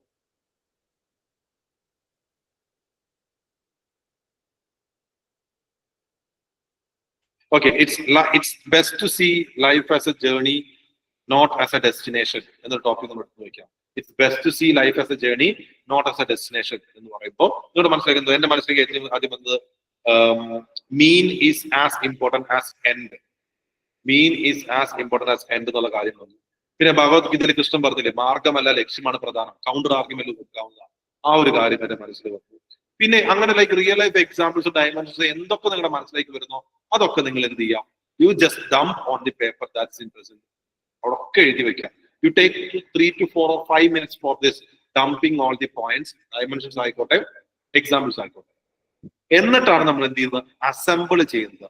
അസംബിൾ ചെയ്യാന്ന് പറഞ്ഞു കഴിഞ്ഞാൽ നമ്മളിവിടെ പറഞ്ഞല്ലോ, എസ് എക്ക് ഇൻട്രൊഡക്ഷൻ വേണം, ആർഗ്യുമെന്റ്സ് വേണം, കൗണ്ടർ ആർഗ്യുമെന്റ്സ് വേണം. നിങ്ങൾ ഡംപ് ചെയ്ത പോയിന്റ്സ് നിങ്ങൾ എന്ത് ചെയ്യണം, ആർഗ്യുമെന്റ്സ് ആയിട്ടും കൗണ്ടർ ആർഗ്യുമെന്റ്സ് ആയിട്ട് നിങ്ങൾ എന്ത് ചെയ്യാം, അറേഞ്ച് ചെയ്യാം. ആർഗ്യുമെന്റ്സിൽ എന്തൊക്കെ കാര്യങ്ങൾ വരുന്നു, കൗണ്ടർ ആർഗ്യുമെന്റ്സ് എന്തൊക്കെ വരുന്നു, ഇതിൽ എന്തൊക്കെയാണ് എക്സാമ്പിൾസ് വരുന്നത്, അങ്ങനെയുള്ള കാര്യങ്ങൾ. അപ്പൊ ഇങ്ങനെ നോക്കുമ്പോൾ നിങ്ങൾ അസംബിൾ ചെയ്യാൻ നോക്കുമ്പോൾ നിങ്ങൾക്ക് ചില കാര്യങ്ങൾക്ക് ഡയമെൻഷൻ കിട്ടിയിട്ടുണ്ടാവും, പക്ഷെ എക്സാമ്പിൾ കിട്ടിയിട്ടുണ്ടാവില്ല. ചില കാര്യങ്ങൾക്ക് എക്സാമ്പിൾസ് കിട്ടിയിട്ടുണ്ടാവും, ഡയമെൻഷൻസ് കിട്ടിയിട്ടുണ്ടാവില്ല. അപ്പൊ അങ്ങനെ നമ്മൾ ചില കാര്യത്തിന് എക്സാമ്പിളും ഡയമെൻഷനും കിട്ടിയിട്ടുണ്ടാവും. അതായത് ഇപ്പൊ ആർഗ്യുമെന്റ്സ് എഴുതുമ്പോൾ നിങ്ങളൊരു ഫിലോസഫിക്കൽ ഡയമെൻഷൻ അതിന് എഴുതാണെങ്കിൽ അതിന്റെ എക്സാമ്പിൾ, ഹിസ്റ്റോറിക്കൽ ഡയമെൻഷൻ നിങ്ങൾ എഴുതാണെങ്കിൽ അതിന് എക്സാമ്പിൾ കൊടുക്കാനുള്ള ഒരു കാര്യം ചിലപ്പോൾ നിങ്ങൾക്ക് കിട്ടിയിട്ടുണ്ടാവില്ല. അല്ലെങ്കിൽ പക്ഷെ നിങ്ങൾ ഹിസ്റ്ററി എന്നിട്ട് പഠിക്കുന്നതുകൊണ്ട് എക്സാമ്പിൾ കിട്ടിയിട്ടുണ്ടാവും, ആ ഡയമെൻഷൻ എങ്ങനെ പറയണമെന്നുള്ള കാര്യം മനസ്സിലായിട്ടുണ്ടാവില്ല. But you will be able to develop. Okay, അപ്പൊ അങ്ങനെ നമ്മൾ എന്താണോ ഈ ഡംപ് ചെയ്തിട്ടുള്ളത് അതിനൊന്ന് അറേഞ്ച് ചെയ്യാൻ നമ്മൾ എന്ത് ചെയ്യുന്നത്, അസംബിൾ എന്നുള്ള പ്രോസസ് ചെയ്യുന്നത്. സോ അക്യുമുലേറ്റും അസംബിളും ചെയ്യുമ്പോൾ തന്നെ നമുക്ക് ബേസിക്കലി നമ്മുടെ എസ്സേയിൽ എഴുതുന്ന കുറെ പോയിന്റ്സ് നമ്മൾ എന്ത് ചെയ്തിട്ടുണ്ടാവും, മെൻഷൻ ചെയ്ത് പോയിട്ടുണ്ടാവും. Then we are going to announce. Announce എന്ന് പറഞ്ഞു കഴിഞ്ഞാൽ നമ്മുടെ എസ്സേയിൽ അതെങ്ങനെ തുടങ്ങണം, എങ്ങനെ നമ്മൾ ഇൻട്രൊഡ്യൂസ് ചെയ്യണം. ഇൻട്രൊഡ്യൂസ് ചെയ്യാന്ന് പറയുന്നത് അനൗൺസ്. അപ്പൊ നമുക്ക് എസ്സേയിൽ ബേസിക്കലി നമ്മൾ എഴുതാൻ പോകുന്ന പോയിന്റ്സിൽ ഒരു ബേസിക് ധാരണ, കംപ്ലീറ്റ് കിട്ടിയെന്നല്ല, കുറച്ച് ധാരണ കിട്ടി. അപ്പൊ ഇങ്ങനെയായിരിക്കും നമ്മുടെ എസ്സേയിൽ ഒരു ബേസിക് ആയിട്ട് നമ്മൾ മനസ്സിലേക്ക് വന്നു. ഇനി അതിനെ ബേസ് ചെയ്ത് വേണം നമ്മൾ എന്ത് ചെയ്യാൻ, ഇൻട്രൊഡക്ഷൻ കൊണ്ടുവരാനായിട്ട്. ഓക്കെ, അതിനെ ബേസ് നമ്മൾ എന്ത് ചെയ്യണം, എങ്ങനെ ഇൻട്രൊഡ്യൂസ് ചെയ്യണം, എന്ത് സ്റ്റോറി കൊടുത്താണ് ആ ബേസിൽ ഈ എസ്സേക്ക് സിങ്ക് അതിൽ ഇൻട്രൊഡക്ഷൻ കൊടുക്കാൻ പറ്റുക, അല്ലെങ്കിൽ റിയൽ ലൈഫ് സ്റ്റോറി ആണെങ്കിൽ നമുക്ക് എങ്ങനെ കൊണ്ടുവരാൻ പറ്റും എന്ന രീതിയിൽ നമ്മൾ ഇൻട്രൊഡക്ഷനെ കേസ് നമ്മൾ സെറ്റ് ചെയ്യുക. അതാണ് അനൗൺസ് എന്ന് പറയുന്നത്. ആഫ്റ്റർ വേർഡ് എന്ന് പറഞ്ഞാൽ എന്താ, കൺക്ലൂഷൻ. അപ്പൊ നമുക്ക് എസ്സേയിൽ എന്തൊക്കെ പോയിന്റ്സ് വരുന്നത് കിട്ടി, അത് എങ്ങനെയാണ് നമ്മൾ അസംബിൾ ചെയ്തു, ഇൻട്രൊഡക്ഷൻ കിട്ടി, നമ്മൾ കൺക്ലൂഡ് ചെയ്യും. പൊതുവെ നമ്മൾ കൺക്ലൂഷനിൽ യൂസ് ചെയ്യുന്ന ഒരു മെത്തേഡ് എന്ന് പറഞ്ഞാൽ നമ്മൾ ഇൻട്രൊഡക്ഷനിൽ പറഞ്ഞ കാര്യങ്ങളെ തന്നെ നമ്മൾ എന്ത് ചെയ്യും, കൺക്ലൂഷനിൽ കൊണ്ടുവരുന്ന ഒരു അവസ്ഥയുണ്ട്. ഇപ്പൊ ഫോർ എക്സാമ്പിൾ ഇപ്പൊ പെട്രിയാർക്കിയെ പറ്റിയാണ് ചോദ്യമെങ്കിൽ പെട്രിയാർക്കിനെ പറ്റി നമ്മൾ സ്റ്റോറി, ചിലപ്പോൾ റിയൽ ലൈഫ് സ്റ്റോറി ആയിരിക്കാം, നിങ്ങളുടെ മനസ്സിൽ ഡെവലപ്പ് ചെയ്യുന്ന സ്റ്റോറി ആയിരിക്കും. ആ സ്റ്റോറി നമ്മൾ എന്ത് ചെയ്യാണ്, എഴുതാണ്. ഒരു പെൺകുട്ടി പെട്രിയാർക്കി, ഒരു പെൺകുട്ടിയുടെ പേര് പറയുന്നു, ആ പെൺകുട്ടി എങ്ങനെ പെട്രിയാർക്കിയിൽ പെട്ട് അവരുടെ ലൈഫ് പ്രോബ്ലമായി എന്ന രീതിയിൽ നമ്മൾ ഇൻട്രൊഡക്ഷൻ കൊടുക്കുകയാണ്. എന്നിട്ട് നമ്മൾ പയ്യെ എസ്സേയിലേക്ക് പോകുന്നു. എസ് നമ്മൾ എഴുതി, അതിന്റെ പെർസ്പെക്റ്റീവ് എഴുതി, പല പെർസ്പെക്റ്റീവ്സ് എഴുതി, എങ്ങനെ പെട്ടെന്ന് പുറത്തു വരാമെന്നുള്ള കാര്യങ്ങളൊക്കെ എഴുതി നമ്മൾ കൺക്ലൂഡ് ചെയ്യാൻ നോക്കുമ്പോൾ നമുക്ക് എന്ത് ചെയ്യാം? വേണമെങ്കിൽ നമ്മൾ ആദ്യം പെട്രിയാർക്കിൽ പെട്ടുകിടക്കുന്ന കുട്ടിയുടെ കേസാണ് ഇൻട്രൊഡക്ഷനിൽ പറഞ്ഞ് ആ കുട്ടി തന്നെ എങ്ങനെ ആ കുട്ടിയുടെ മകളെ പെട്രിയാർക്കിൽ നിന്ന് പുറത്തേക്ക് കൊണ്ടുവരുന്ന സ്റ്റോറി പറഞ്ഞ് നമുക്ക് എന്ത് ചെയ്യാം? കൺക്ലൂഡ് ചെയ്യാം. അപ്പൊ എസ് എ ഫുള്ളി കണക്റ്റഡ് ആണെന്നുള്ളൊരു ഫീൽ നമുക്ക് കിട്ടും. അപ്പൊ പൊതുവെ ഇൻട്രൊഡക്ഷനുമായി കണക്ട് ചെയ്ത് തന്നെ നമ്മൾ കൺക്ലൂഷൻ ചെയ്യുന്ന ഒരു ലൈക്ക് മെത്തഡോളജി ഉണ്ട്. സോ അതുകൊണ്ടാണ് ഇൻട്രൊഡക്ഷൻ ചെയ്ത ശേഷം എന്ത് ചെയ്യാം? കൺക്ലൂഷൻ എങ്ങനെ ആലോചിക്കാം, എങ്ങനെ എൻഡ് ചെയ്യണം എന്നുള്ള കാര്യം. അതായത് ആർഗ്യുമെന്റ്സ് കൗണ്ടർ ആർഗ്യുമെന്റ്സ് നോക്കിയിട്ട് ചിലപ്പോൾ നമുക്ക് ഒരു ബാലൻസ് സ്റ്റാൻഡ് എടുക്കേണ്ടി വരും. We might have to take a balance stand. അതായത് രണ്ടും ഇപ്പൊ നമ്മൾ നേരത്തെ പറഞ്ഞില്ലേ, റൊമാൻറ്റിസിസം ആണോ അല്ലെങ്കിൽ സയന്റിഫിക് ടെമ്പർ ആണോ എന്ന് ചോദിച്ചു കഴിഞ്ഞാൽ നമുക്ക് രണ്ടിലേതിൽ ഒന്നാണ് വലുതെന്ന് പറയാൻ പറ്റില്ല. നമുക്ക് എന്ത് എടുക്കാനേ പറ്റുള്ളൂ? രണ്ടും വേണമെന്നൊരു ബാലൻസ് സ്റ്റാൻഡ് എടുക്കാൻ പറ്റുള്ളൂ. അപ്പൊ എങ്ങനെയാണ് നിങ്ങൾ കൺക്ലൂഡ് ചെയ്യാൻ പോകുന്നത് എന്നുള്ളൊരു കാര്യം ചെയ്യാം. ദെൻ അഡ്വാൻസ് എന്ന് പറഞ്ഞാൽ എഴുതി തുടങ്ങാം. So the first thing is to dump all the idea. അപ്പൊ നിങ്ങൾ ഇപ്പൊ എഴുതുവാൻ ശ്രമിക്കും, ഒരു പക്ഷെ നിങ്ങൾക്ക് ഒരുപാട് പോയിന്റ്സ് ഡംപ് ചെയ്ത് കൊണ്ടുവരാൻ പറ്റിക്കൊള്ളുന്നില്ല. കാരണം നിങ്ങൾ ചിലപ്പോൾ ആദ്യത്തെ എസ് ആയിരിക്കും എഴുതാൻ പോകുന്നുണ്ടാവാം, രണ്ടാമത്തെ എസ് ആയിരിക്കും എഴുതാൻ പോകുന്നുണ്ടാവാം. നിങ്ങൾ ജി എസിന്റെ ടോപ്പിക്സ് മാറിയിട്ട് എസ് എന്റെ തോട്ട് പ്രോസസ്സിലേക്ക് നിങ്ങൾ വരുന്ന ലൈക്ക് ബിൽഡ് ചെയ്ത് വരുന്നേ ഉണ്ടാവുള്ളൂ. That's perfectly fine. എല്ലാവരും ആദ്യം എഴുതി തുടങ്ങുമ്പോൾ അങ്ങനെ തന്നെയാണ്. ഓക്കെ, സോ അതിന്റെ ബേസിൽ വറി ചെയ്യേണ്ട ആവശ്യമില്ല. But we want you to like എഴുതുക എന്നുള്ള കാര്യമാണ് ചെയ്യേണ്ടത്. അപ്പൊ നിങ്ങളോട് ഓൾറെഡി പറഞ്ഞിട്ടുണ്ട് നമ്മുടെ ഫസ്റ്റ് എസ് എ ടെസ്റ്റ് വരുന്നത് 17th 17th എന്ന് പറഞ്ഞു കഴിഞ്ഞാൽ ലൈക്ക് വെനസ്ഡേ ആണ് നമ്മുടെ ഫസ്റ്റ് എസ് എ ടെസ്റ്റ് വരുന്നത്. ഓൺലൈനായിട്ടും ഓഫ്ലൈനായിട്ടും വന്ന് എഴുതാം. ഒരു എസ് എ ആയിരിക്കും ഉണ്ടാവുക. I want everyone to write that essay. കാരണം എസ് എയില് one perfect way of writing the essay എന്നൊന്നുമില്ല. ഓക്കെ, ഞാൻ ഒരു നല്ലൊരു എസ് എ നല്ല രീതിയിൽ പ്രസന്റ് ചെയ്ത് കഴിഞ്ഞാൽ അതിനൊക്കെ നല്ല രീതിയിൽ നിങ്ങൾക്ക് പ്രസന്റ് ചെയ്യാൻ പറ്റും. കാരണം there is no one perfect way of writing. അപ്പൊ അതുകൊണ്ട് തന്നെ ഓരോരുത്തർക്കും ലൈക്ക് എന്താ പറയാ, അവർക്ക് ഇൻബിൽട്ട് ആയിട്ട് വേ ഓഫ് പ്രസന്റേഷൻ ഉണ്ടാവും. അപ്പൊ നിങ്ങളുടെ വേ ഓഫ് പ്രസന്റേഷൻ എങ്ങനെയാണെന്ന് പറഞ്ഞിട്ട് അതിനെ ബെറ്റർ ആക്കാനുള്ള കാര്യങ്ങളാണ് നമ്മൾ കൂടുതൽ ചെയ്യേണ്ടത്. അതായിരിക്കും നിങ്ങൾക്ക് ബെനിഫിഷ്യൽ, നിങ്ങൾക്ക് നാച്ചുറലി വരുന്നത് എങ്ങനെയാണെന്നുള്ളത്. ചിലപ്പോൾ നിങ്ങൾക്ക് അത് കംപ്ലീറ്റ്ലി മാറ്റി വന്നേക്കാം, കംപ്ലീറ്റ്ലി ശരിയല്ലെങ്കിൽ. അപ്പോ നിങ്ങൾ എങ്ങനെയാണ് തോട്ട് പ്രോസസ് എങ്ങനെയാണ് വരുന്നത് അറിയാനായിട്ടാണ് നമ്മൾ ഫസ്റ്റ് എസ്സേയുടെ സിഗ്നിഫിക്കൻസ്. അപ്പൊ ഫസ്റ്റ് എസ് 17th വരുന്നത് എന്തായാലും എല്ലാവരും എഴുതണം. ഓക്കെ, അപ്പൊ നമുക്ക് ഒരു ടോപ്പിക് ഒന്ന് എടുത്തിട്ട് we will just try to brain storm. Okay, PYQ ഈ വർഷം ചോദിച്ച ചോദ്യമാണ്.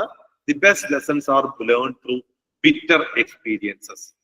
Okay, best lessons are learn through bitter experiences. അപ്പൊ ഇത് നമ്മൾ ബ്രെയിൻ സ്റ്റോം ചെയ്യണം. നമ്മൾ ജസ്റ്റ് ഒരുമിച്ച് നമുക്ക് ചെയ്ത് നോക്കാം. Best lessons are learn through bitter experience എന്ന് പറയുമ്പോൾ നമ്മുടെ മനസ്സിലേക്ക് വരുന്നത് എന്താ?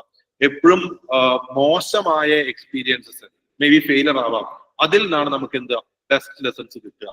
അപ്പൊ ഇതിലേക്ക് ഇത് കേൾക്കുമ്പോൾ എന്റെ മനസ്സിലേക്ക് ആദ്യം വരുന്നത് ഫെയിലർ എന്നുള്ള വാക്കാണ്. ഞാൻ എഴുതി വെച്ചു, ഫെയിലർ എന്നുള്ള വാക്ക് എന്റെ മനസ്സിൽ വരുന്നുണ്ട്. ഫെയിലിയർ, ഒപ്രഷൻ, ഡിസാസ്റ്റർ, ഇതൊക്കെ ബെറ്റർ എക്സ്പീരിയൻസ്. ഇതിൽ നിന്നൊക്കെയാണ് പൊതുവെ ബെസ്റ്റ് ലെസൺസ് ലേൺ ചെയ്തിട്ടുള്ളത് എന്നുള്ളത്.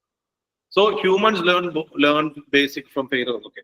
പിന്നെ ഇത് വായിച്ചപ്പോ എന്റെ മനസ്സിലേക്ക് ലൈക്ക് പണ്ട് ലൈക്ക് സ്കൂളിൽ ഞാൻ സാൻസ്ക്രിറ്റ് പഠിച്ചിട്ടുണ്ട്. അപ്പൊ സാൻസ്ക്രിറ്റ് ഒരു സുഭാഷിതം ഓർമ്മ വന്നു.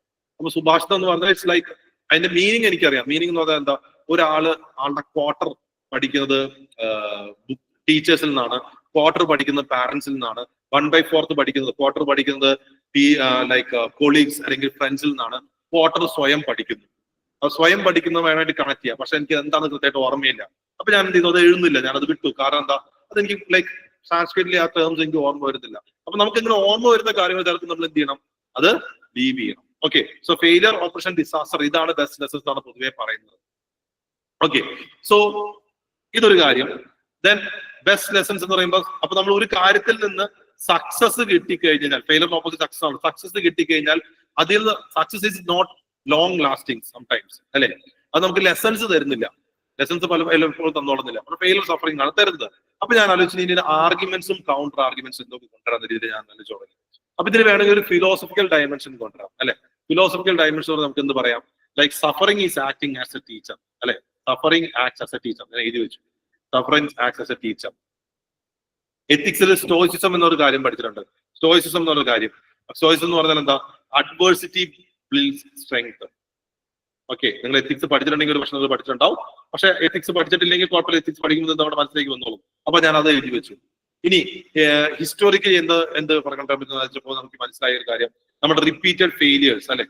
ഹിസ്റ്റോറിക്കലി നമ്മൾ നോക്കിക്കഴിഞ്ഞാൽ ഇന്ത്യൻ ഫ്രീഡം സ്ട്രഗിൾ 1947 ഒരു മൂവ്മെന്റ് കൊണ്ട് നേടിയതല്ല. നമ്മൾ 18 റിവോൾട്ട് നടത്തി, അത് തോറ്റു. 1905 സ്വദേശി മൂവ്മെന്റ് നടത്തി, തോറ്റു. നോൺ കോർപ്പറേഷൻ മൂവ്മെന്റ് നടത്തി, തോറ്റു. അതിൽ നിന്ന് കിട്ടിയ ലെസൺസ് എന്നാണ് നമ്മൾ എന്ത് ചെയ്തത്? നമ്മൾ ആക്ച്വലി ഈ പറയുന്ന സംഭവം repeated failures in freedom struggle. അത് എനിക്ക് വേണമെങ്കിൽ എക്സാമ്പിൾ ആയിട്ട് കൊണ്ടുവരാം. ദെൻ വേണമെങ്കിൽ അബ്രഹാം ലിങ്കന്റെ മൾട്ടിപ്പിൾ ഫെയിലിയറിന് ശേഷം അദ്ദേഹം പ്രസിഡന്റ് ആയത് ഞാൻ എഴുതി വെക്കുകയാണ്. ദെൻ പിന്നെ എന്ത് പറയാൻ പറ്റും? ഓപ്പറേഷനിൽ നിന്നാണ് എപ്പോഴും പുതിയ പുതിയ മൂവ്മെന്റ്സ് ചേഞ്ചസ് വന്നിട്ടുള്ളത്. ഫോർ എക്സാമ്പിൾ വിമൻ ഓപ്പറേഷനിൽ നിന്നാണ് ഫെമിനിസ്റ്റ് മൂവ്മെന്റ് വന്നിട്ടുള്ളത്. ഓക്കെ, അത് എനിക്ക് പറയാൻ പറ്റും. ദെൻ എൻവയോൺമെന്റിൽ നിന്നുള്ള മോശം എക്സ്പീരിയൻസ് അല്ലെങ്കിൽ എൻവയോൺമെന്റിൽ നിന്നുള്ള നമ്മൾ ചെയ്തിട്ടുള്ള കാര്യങ്ങളിൽ നിന്നുള്ള റെസ്പോൺസ് ഡിസാസ്റ്റേഴ്സ് ആയിട്ട് വരുമ്പോഴാണ് നമ്മൾ കൂടുതൽ കാര്യങ്ങൾ വരുന്നത്. ക്ലൈമറ്റ് ചേഞ്ച് വേണമെങ്കിൽ അവിടെ മെൻഷൻ ചെയ്യാം. ഓക്കെ, അല്ലെങ്കിൽ പേഴ്സണലി നോക്കിക്കഴിഞ്ഞാൽ ഇപ്പോൾ റിലേഷൻഷിപ്പിലെ ഫെയിലിയർ, ഇപ്പൊ ഫോർ എക്സാമ്പിൾ എന്ത് റിലേഷൻഷിപ്പ് ആയിക്കോട്ടെ, ഫ്രണ്ട്ഷിപ്പ് ആയിക്കോട്ടെ, അല്ലെങ്കിൽ ലവ് റിലേഷൻഷിപ്പ് ആയിക്കോട്ടെ, പാർട്ണർഷിപ്പ് ആയിക്കോട്ടെ, അതിൽ നിന്നുള്ള ഫെയിലിയർ നമ്മൾ ബെറ്റർ ആയിട്ടുള്ള വേറെ കാര്യങ്ങളിലേക്ക് കൊണ്ടുവരുന്നത്. അത് ഓർത്ത് കഴിയുമ്പോൾ എന്റെ മനസ്സിലേക്ക് വന്ന മറ്റൊരു കോട്ടാണ് failure is the stepping stone of success. Failure is the stepping stone of success. അത് നോട്ട് ചെയ്ത് വെച്ചു. അപ്പൊ ഇങ്ങനെ ആർഗ്യുമെന്റ്സ് കൊണ്ടുവന്നു. ഇനി കൗണ്ടർ ആർഗ്യുമെന്റ്സ് എന്തോ കൊണ്ടുവരാൻ പറ്റും? Best lessons are learn from bitter experiences. അങ്ങനെ മാത്രമാണോ? അല്ലല്ലോ. പോസിറ്റീവ് എക്സ്പീരിയൻസിൽ നമുക്ക് എന്ത് ചെയ്യാൻ പറ്റും? പോസിറ്റീവ് എക്സ്പീരിയൻസിൽ നമുക്ക് ബെസ്റ്റ് ലെസൺസ് ലേൺ ചെയ്യാൻ പറ്റും പലപ്പോഴും. പിന്നെ ബിറ്റർ എക്സ്പീരിയൻസുകളിൽ നിന്ന് മാത്രമാണ് നമുക്ക് പഠിക്കാൻ പറ്റുക? അല്ല, we can learn from others experience പഠിക്കാൻ പറ്റും. വിസ്ഡത്തിൽ നമുക്ക് പുതിയ കാര്യങ്ങൾ നമുക്ക് ലേൺ ചെയ്യാൻ പറ്റും. മെന്റർഷിപ്പ്, മറ്റൊരാളെ പഠിപ്പിക്കുന്ന ഒരു ഗൈഡൻസ് നമുക്ക് നല്ല കാര്യങ്ങൾ പഠിക്കാൻ പറ്റും. പിന്നെ ഞാൻ മറ്റൊരു ഡയമെൻഷൻ ആലോചിച്ചത് better lessons are learn from bitter experiences. Bitter experience എപ്പോഴും ബെസ്റ്റ് ലെസൺസ് മാത്രമാണ് തരുന്നത്? അല്ല, ബിറ്റർ എക്സ്പീരിയൻസ് ആയിട്ട് നമുക്ക് എന്ത് ചെയ്യും? ട്രോമ തരും, അല്ലെ? ചില ബിറ്റർ എക്സ്പീരിയൻസ് നമുക്ക് ട്രോമ കണ്ടീഷൻസ് തരും. അപ്പോൾ അങ്ങനെ അതിന് കൗണ്ടർ ആർഗ്യുമെന്റ്സ് നമുക്ക് അങ്ങനെ ഡെവലപ്പ് ചെയ്യാൻ പറ്റും. അപ്പൊ അങ്ങനെ മനസ്സിൽ വന്ന കാര്യങ്ങൾ ഞാൻ ആദ്യം എന്ത് ചെയ്തു? ഒന്ന് കൊണ്ടുവന്ന് വെച്ചു. ഇനി നമുക്ക് എന്ത് ചെയ്യണം? ഇതിനെ അറേഞ്ച് ചെയ്യണം. അപ്പൊ അറേഞ്ച് ചെയ്യാന്ന് പറഞ്ഞു കഴിഞ്ഞാൽ നമുക്ക് എന്തൊക്കെ ഡയമെൻഷൻസ് എങ്ങനെ കൊണ്ടുവരാൻ പറ്റും എന്നുള്ള കാര്യങ്ങളാണ് നോക്കേണ്ടത്. അപ്പൊ ഡയമെൻഷൻ നമ്മൾ കുറച്ച് എഴുതി വെച്ചിട്ടുണ്ട്. സോ ഞാൻ അറേഞ്ച് ചെയ്തപ്പോൾ ഞാൻ എന്ത് ചെയ്തു? ഏറ്റവും ആദ്യമായി ആർഗ്യുമെന്റ്സ് ആണ്. ആർഗ്യുമെന്റ്സ് ഫിലോസഫിക്കൽ ഡയമെൻഷൻ എഴുതാം. ഫിലോസഫിക്കൽ ഡയമെൻഷൻ ഹെഡിങ് കൊടുത്തിട്ടല്ല, പക്ഷെ ഞാൻ ബ്രെയിൻ സ്റ്റോം ചെയ്യാണല്ലോ. ഫിലോസഫിക്കൽ ഡയമെൻഷൻ എഴുതാം. പിന്നെ ഹിസ്റ്റോറിക്കൽ ഡയമെൻഷൻ എനിക്ക് എഴുതാം. ദെൻ ഹിസ്റ്റോറിക്കൽ ഡയമെൻഷൻ കൂടെ നമുക്ക് സോഷ്യൽ ഡയമെൻഷൻ നമുക്ക് എഴുതാം. എൻവയോൺമെന്റൽ ഡയമെൻഷൻ എഴുതാം. വേണമെങ്കിൽ ഡിസാസ്റ്ററുമായി ബന്ധപ്പെട്ട ഒരു ഡയമെൻഷൻ എഴുതാം. Okay, then personal life, individual dimension എഴുതാം. അങ്ങനെ കുറച്ച് ഡയമെൻഷൻ എഴുതാം. കൗണ്ടർ ആർഗ്യുമെന്റ്സ് ഞാൻ ഈ പറഞ്ഞ പോലെ എന്തൊക്കെ എഴുതാം നോക്കി വെച്ചു. എന്നിട്ടാണ് നമ്മൾ എന്ത് ചെയ്യുന്നത്? ഇൻട്രൊഡക്ഷന്റെ കാര്യത്തിലേക്ക് പോകുന്നത്. ഇതെങ്ങനെ ഇൻട്രൊഡ്യൂസ് ചെയ്യാം, എങ്ങനെ കൺക്ലൂഡ് ചെയ്യാവുന്ന രീതിയിലേക്ക് പോകേണ്ടത്. ഞാൻ ഈ പറഞ്ഞതല്ലാതെ, ഈ പറഞ്ഞ കാര്യങ്ങളല്ലാതെ ഈ ഒരു ടോപ്പിക് കേട്ടപ്പോൾ എന്തെങ്കിലും നിങ്ങളുടെ മനസ്സിലേക്ക് വരുന്നുണ്ടോ? ചന്ദ്രയാൻ 2 and 3, യെസ്, സയൻസിന്റെ ഡയമെൻഷൻ നമുക്ക് എഴുതാൻ പറഞ്ഞത് Chandrayaan 2 and 3. Very good, very good. Travel എന്നായിരുന്നു എനിക്ക് മനസ്സിലായില്ല. നമുക്ക് സയന്റിഫിക്കലി കൊണ്ടുവരാൻ ചന്ദ്രയാൻ 2 and 3. Yes, good. പിന്നെ വേറെ എന്തെങ്കിലും പറയാൻ പറ്റുമോ?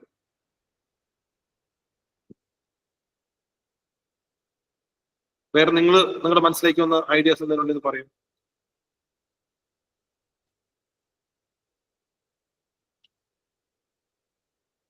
ആർക്കൊന്നും വന്നില്ലേ?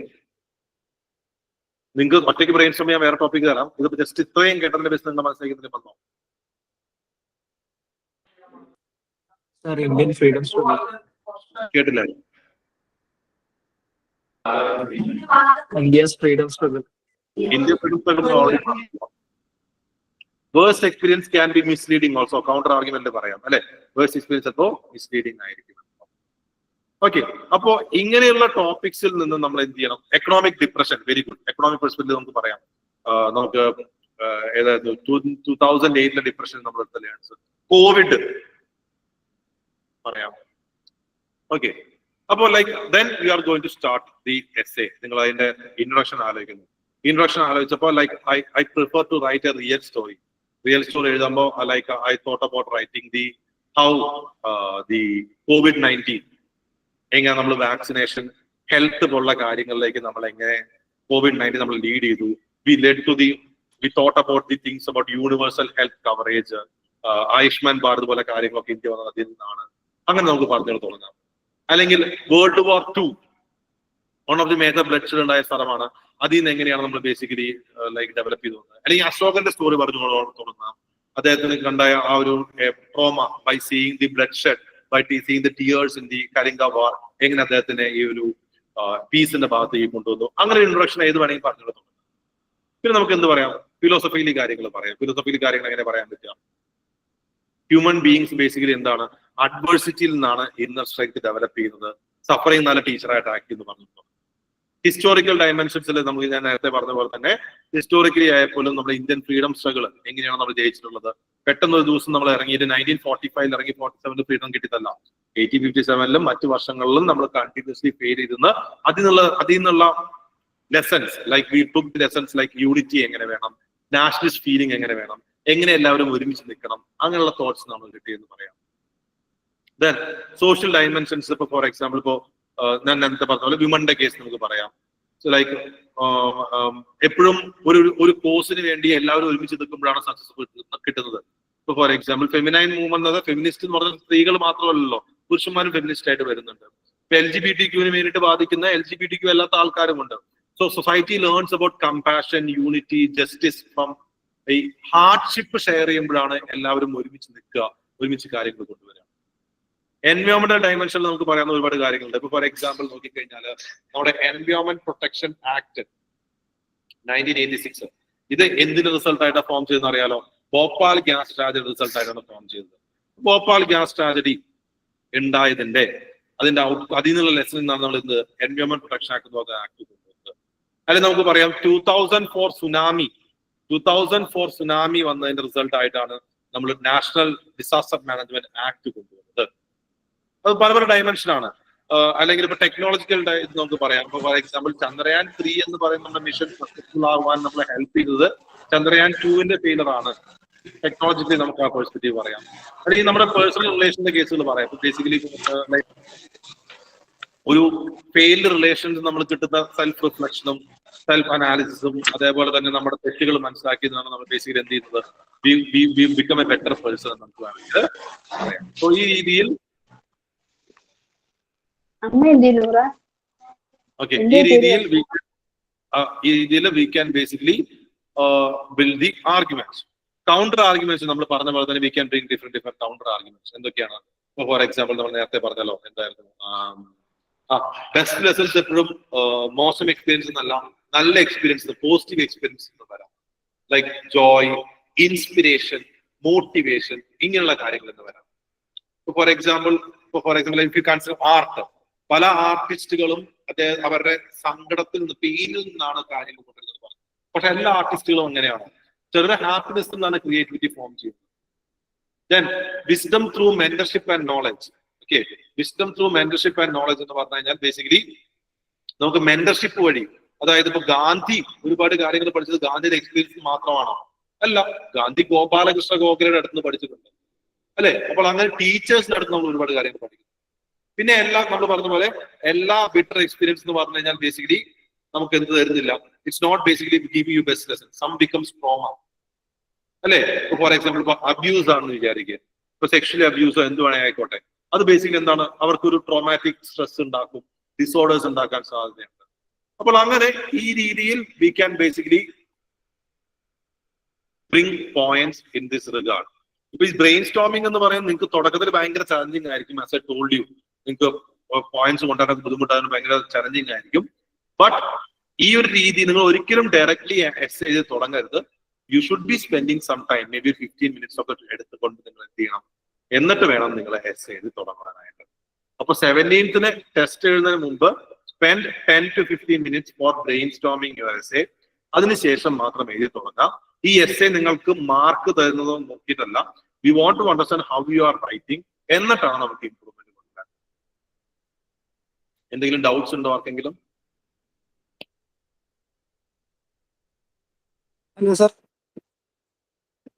ഹലോ ഹലോ, പറഞ്ഞോ. സർ, എസ് എക്ക് എത്ര പേജ് എഴുതേണ്ടി വരും? എസ് എ നമ്മൾ നോർമലി 11-12 പേജസ് ആണ് നമുക്ക് തരിക. ഓക്കെ, പക്ഷെ ഇത്തവണ ആക്ച്വലി 15 പേജസ് ഒക്കെ എസ് എക്ക് തന്നിരുന്നു. ബട്ട് നമ്മൾ പറയുന്ന വേർഡ് ലിമിറ്റ് 1000 to 1200 വേർഡ്സ്. അപ്പൊ ഒരു 12 പേജസ്. ഓക്കെ സർ, ശരി. വേറെ എന്തെങ്കിലും ഡൗട്ട് ഉണ്ടോ?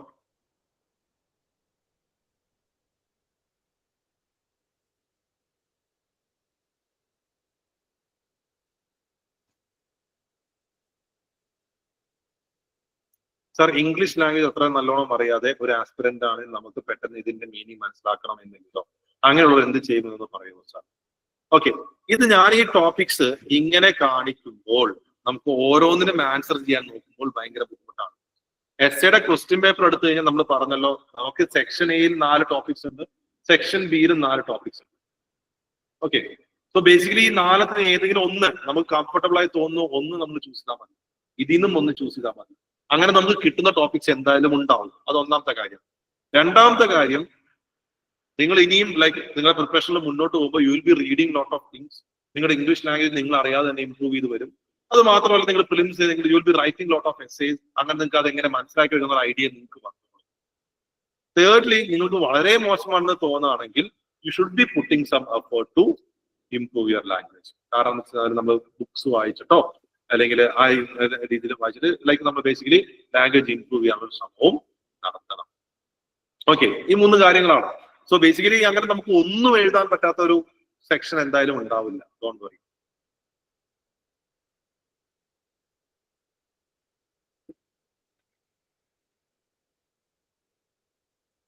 വേറെ എന്തെങ്കിലും ഡൗട്ട് ഉണ്ടോ?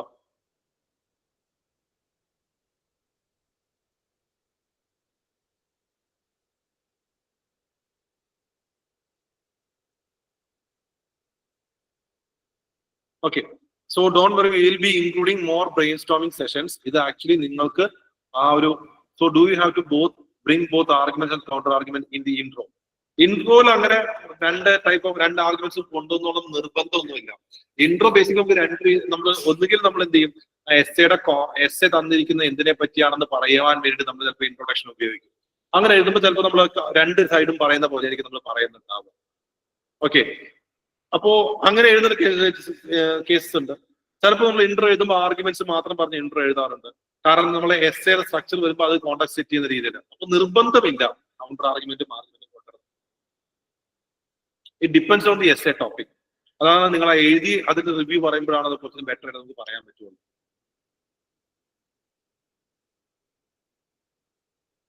വേറെ എന്തെങ്കിലും ഡൗട്ട് ഉണ്ടോ?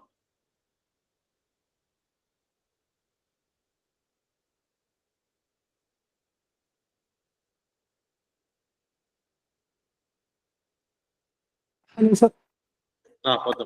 എപ്പോഴാണ് എക്സാം? 17-ാം തീയതി. ഓക്കെ, 17-ാം തീയതി ആക്ച്വലി സിദ്ധാർത്ഥ ഓൺലൈൻ ആയിട്ടാണോ ഓഫ്ലൈൻ ആയിട്ടാണോ എഴുതുന്നത്? ഓഫ്ലൈൻ ആയിട്ട് എഴുതണേ. ഓഫ്ലൈൻ ആയിട്ട് എഴുതണമെങ്കിൽ 2 മണിക്ക് ശേഷം വരാം. ഓക്കെ ഓക്കെ, ശരി. ഓൺലൈൻ ആയിട്ടാണെങ്കിലും ആ ഒരു ടൈം ആകുമ്പോൾ നമ്മൾ ആക്ച്വലി ഗ്രൂപ്പിൽ പോസ്റ്റ് ചെയ്യും. ഓക്കെ സർ, ശരി. ഓക്കെ, നിങ്ങൾ ഒരു 3 ഡേയ്സിനുള്ളിൽ തന്നെ എസ്സേ എഴുതി സബ്മിറ്റ് ചെയ്യുക. കാരണം നമുക്ക് like we need to evaluate, നമുക്ക് മെന്റർഷിപ്പ് സെഷൻ ഒക്കെ വെക്കണ്ടേ. അപ്പൊ അതുകൊണ്ട് ലൈക്ക് ഒരുപാട് പെൻഡിങ് വരാതിരിക്കും. 3 ഡേയ്സിനുള്ളിൽ തന്നെ എഴുതി സബ്മിറ്റ് ചെയ്യുക എന്നാണ് നമ്മൾ പറയുന്നത്. നിങ്ങൾ ഒരുപാട് റെഫർ ചെയ്ത് അങ്ങനെ എസ്സേ അടിപൊളിയാക്കി എഴുതണം എന്ന രീതിയിൽ നിങ്ങൾ ചിന്തിക്കുകയേ വേണ്ട. ആദ്യത്തെ എസ്സേയുടെ നിങ്ങളുടെ ലക്ഷ്യം എന്ന് പറഞ്ഞു കഴിഞ്ഞാൽ നിങ്ങൾക്ക് എങ്ങനെയാണോ എഴുതാൻ തോന്നുന്നത്, ഇപ്പൊ 2 സെഷൻ കേട്ട് നിങ്ങൾക്ക് എങ്ങനെയാണോ എഴുതാൻ തോന്നുന്നത് അതേപോലെ തന്നെ നിങ്ങൾ എഴുതുക.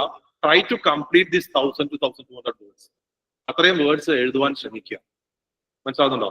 അത്രയും വേർഡ്സ് എഴുതുവാൻ എന്തായാലും ശ്രമിക്കുക. അതിൽ ഇൻട്രൊഡക്ഷനും ആർഗ്യുമെന്റ്സും കൗണ്ടർ ആർഗ്യുമെന്റ്സും കൊണ്ടുവരിക.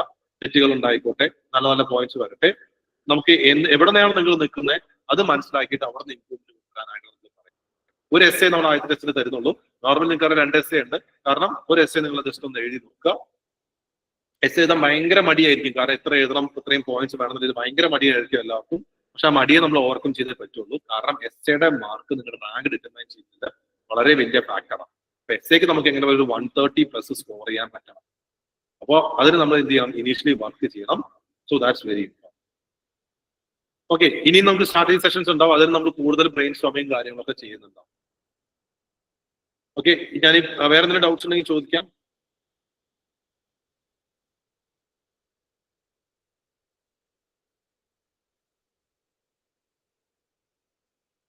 ഓക്കെ, അപ്പൊ ഞാൻ ഈ PDF actually I will share in the group ഞാൻ പോസ്റ്റ് ചെയ്തേക്കാം കേട്ടോ.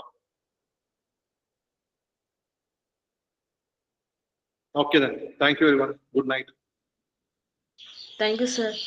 Bye bye. Good night. Thank you sir.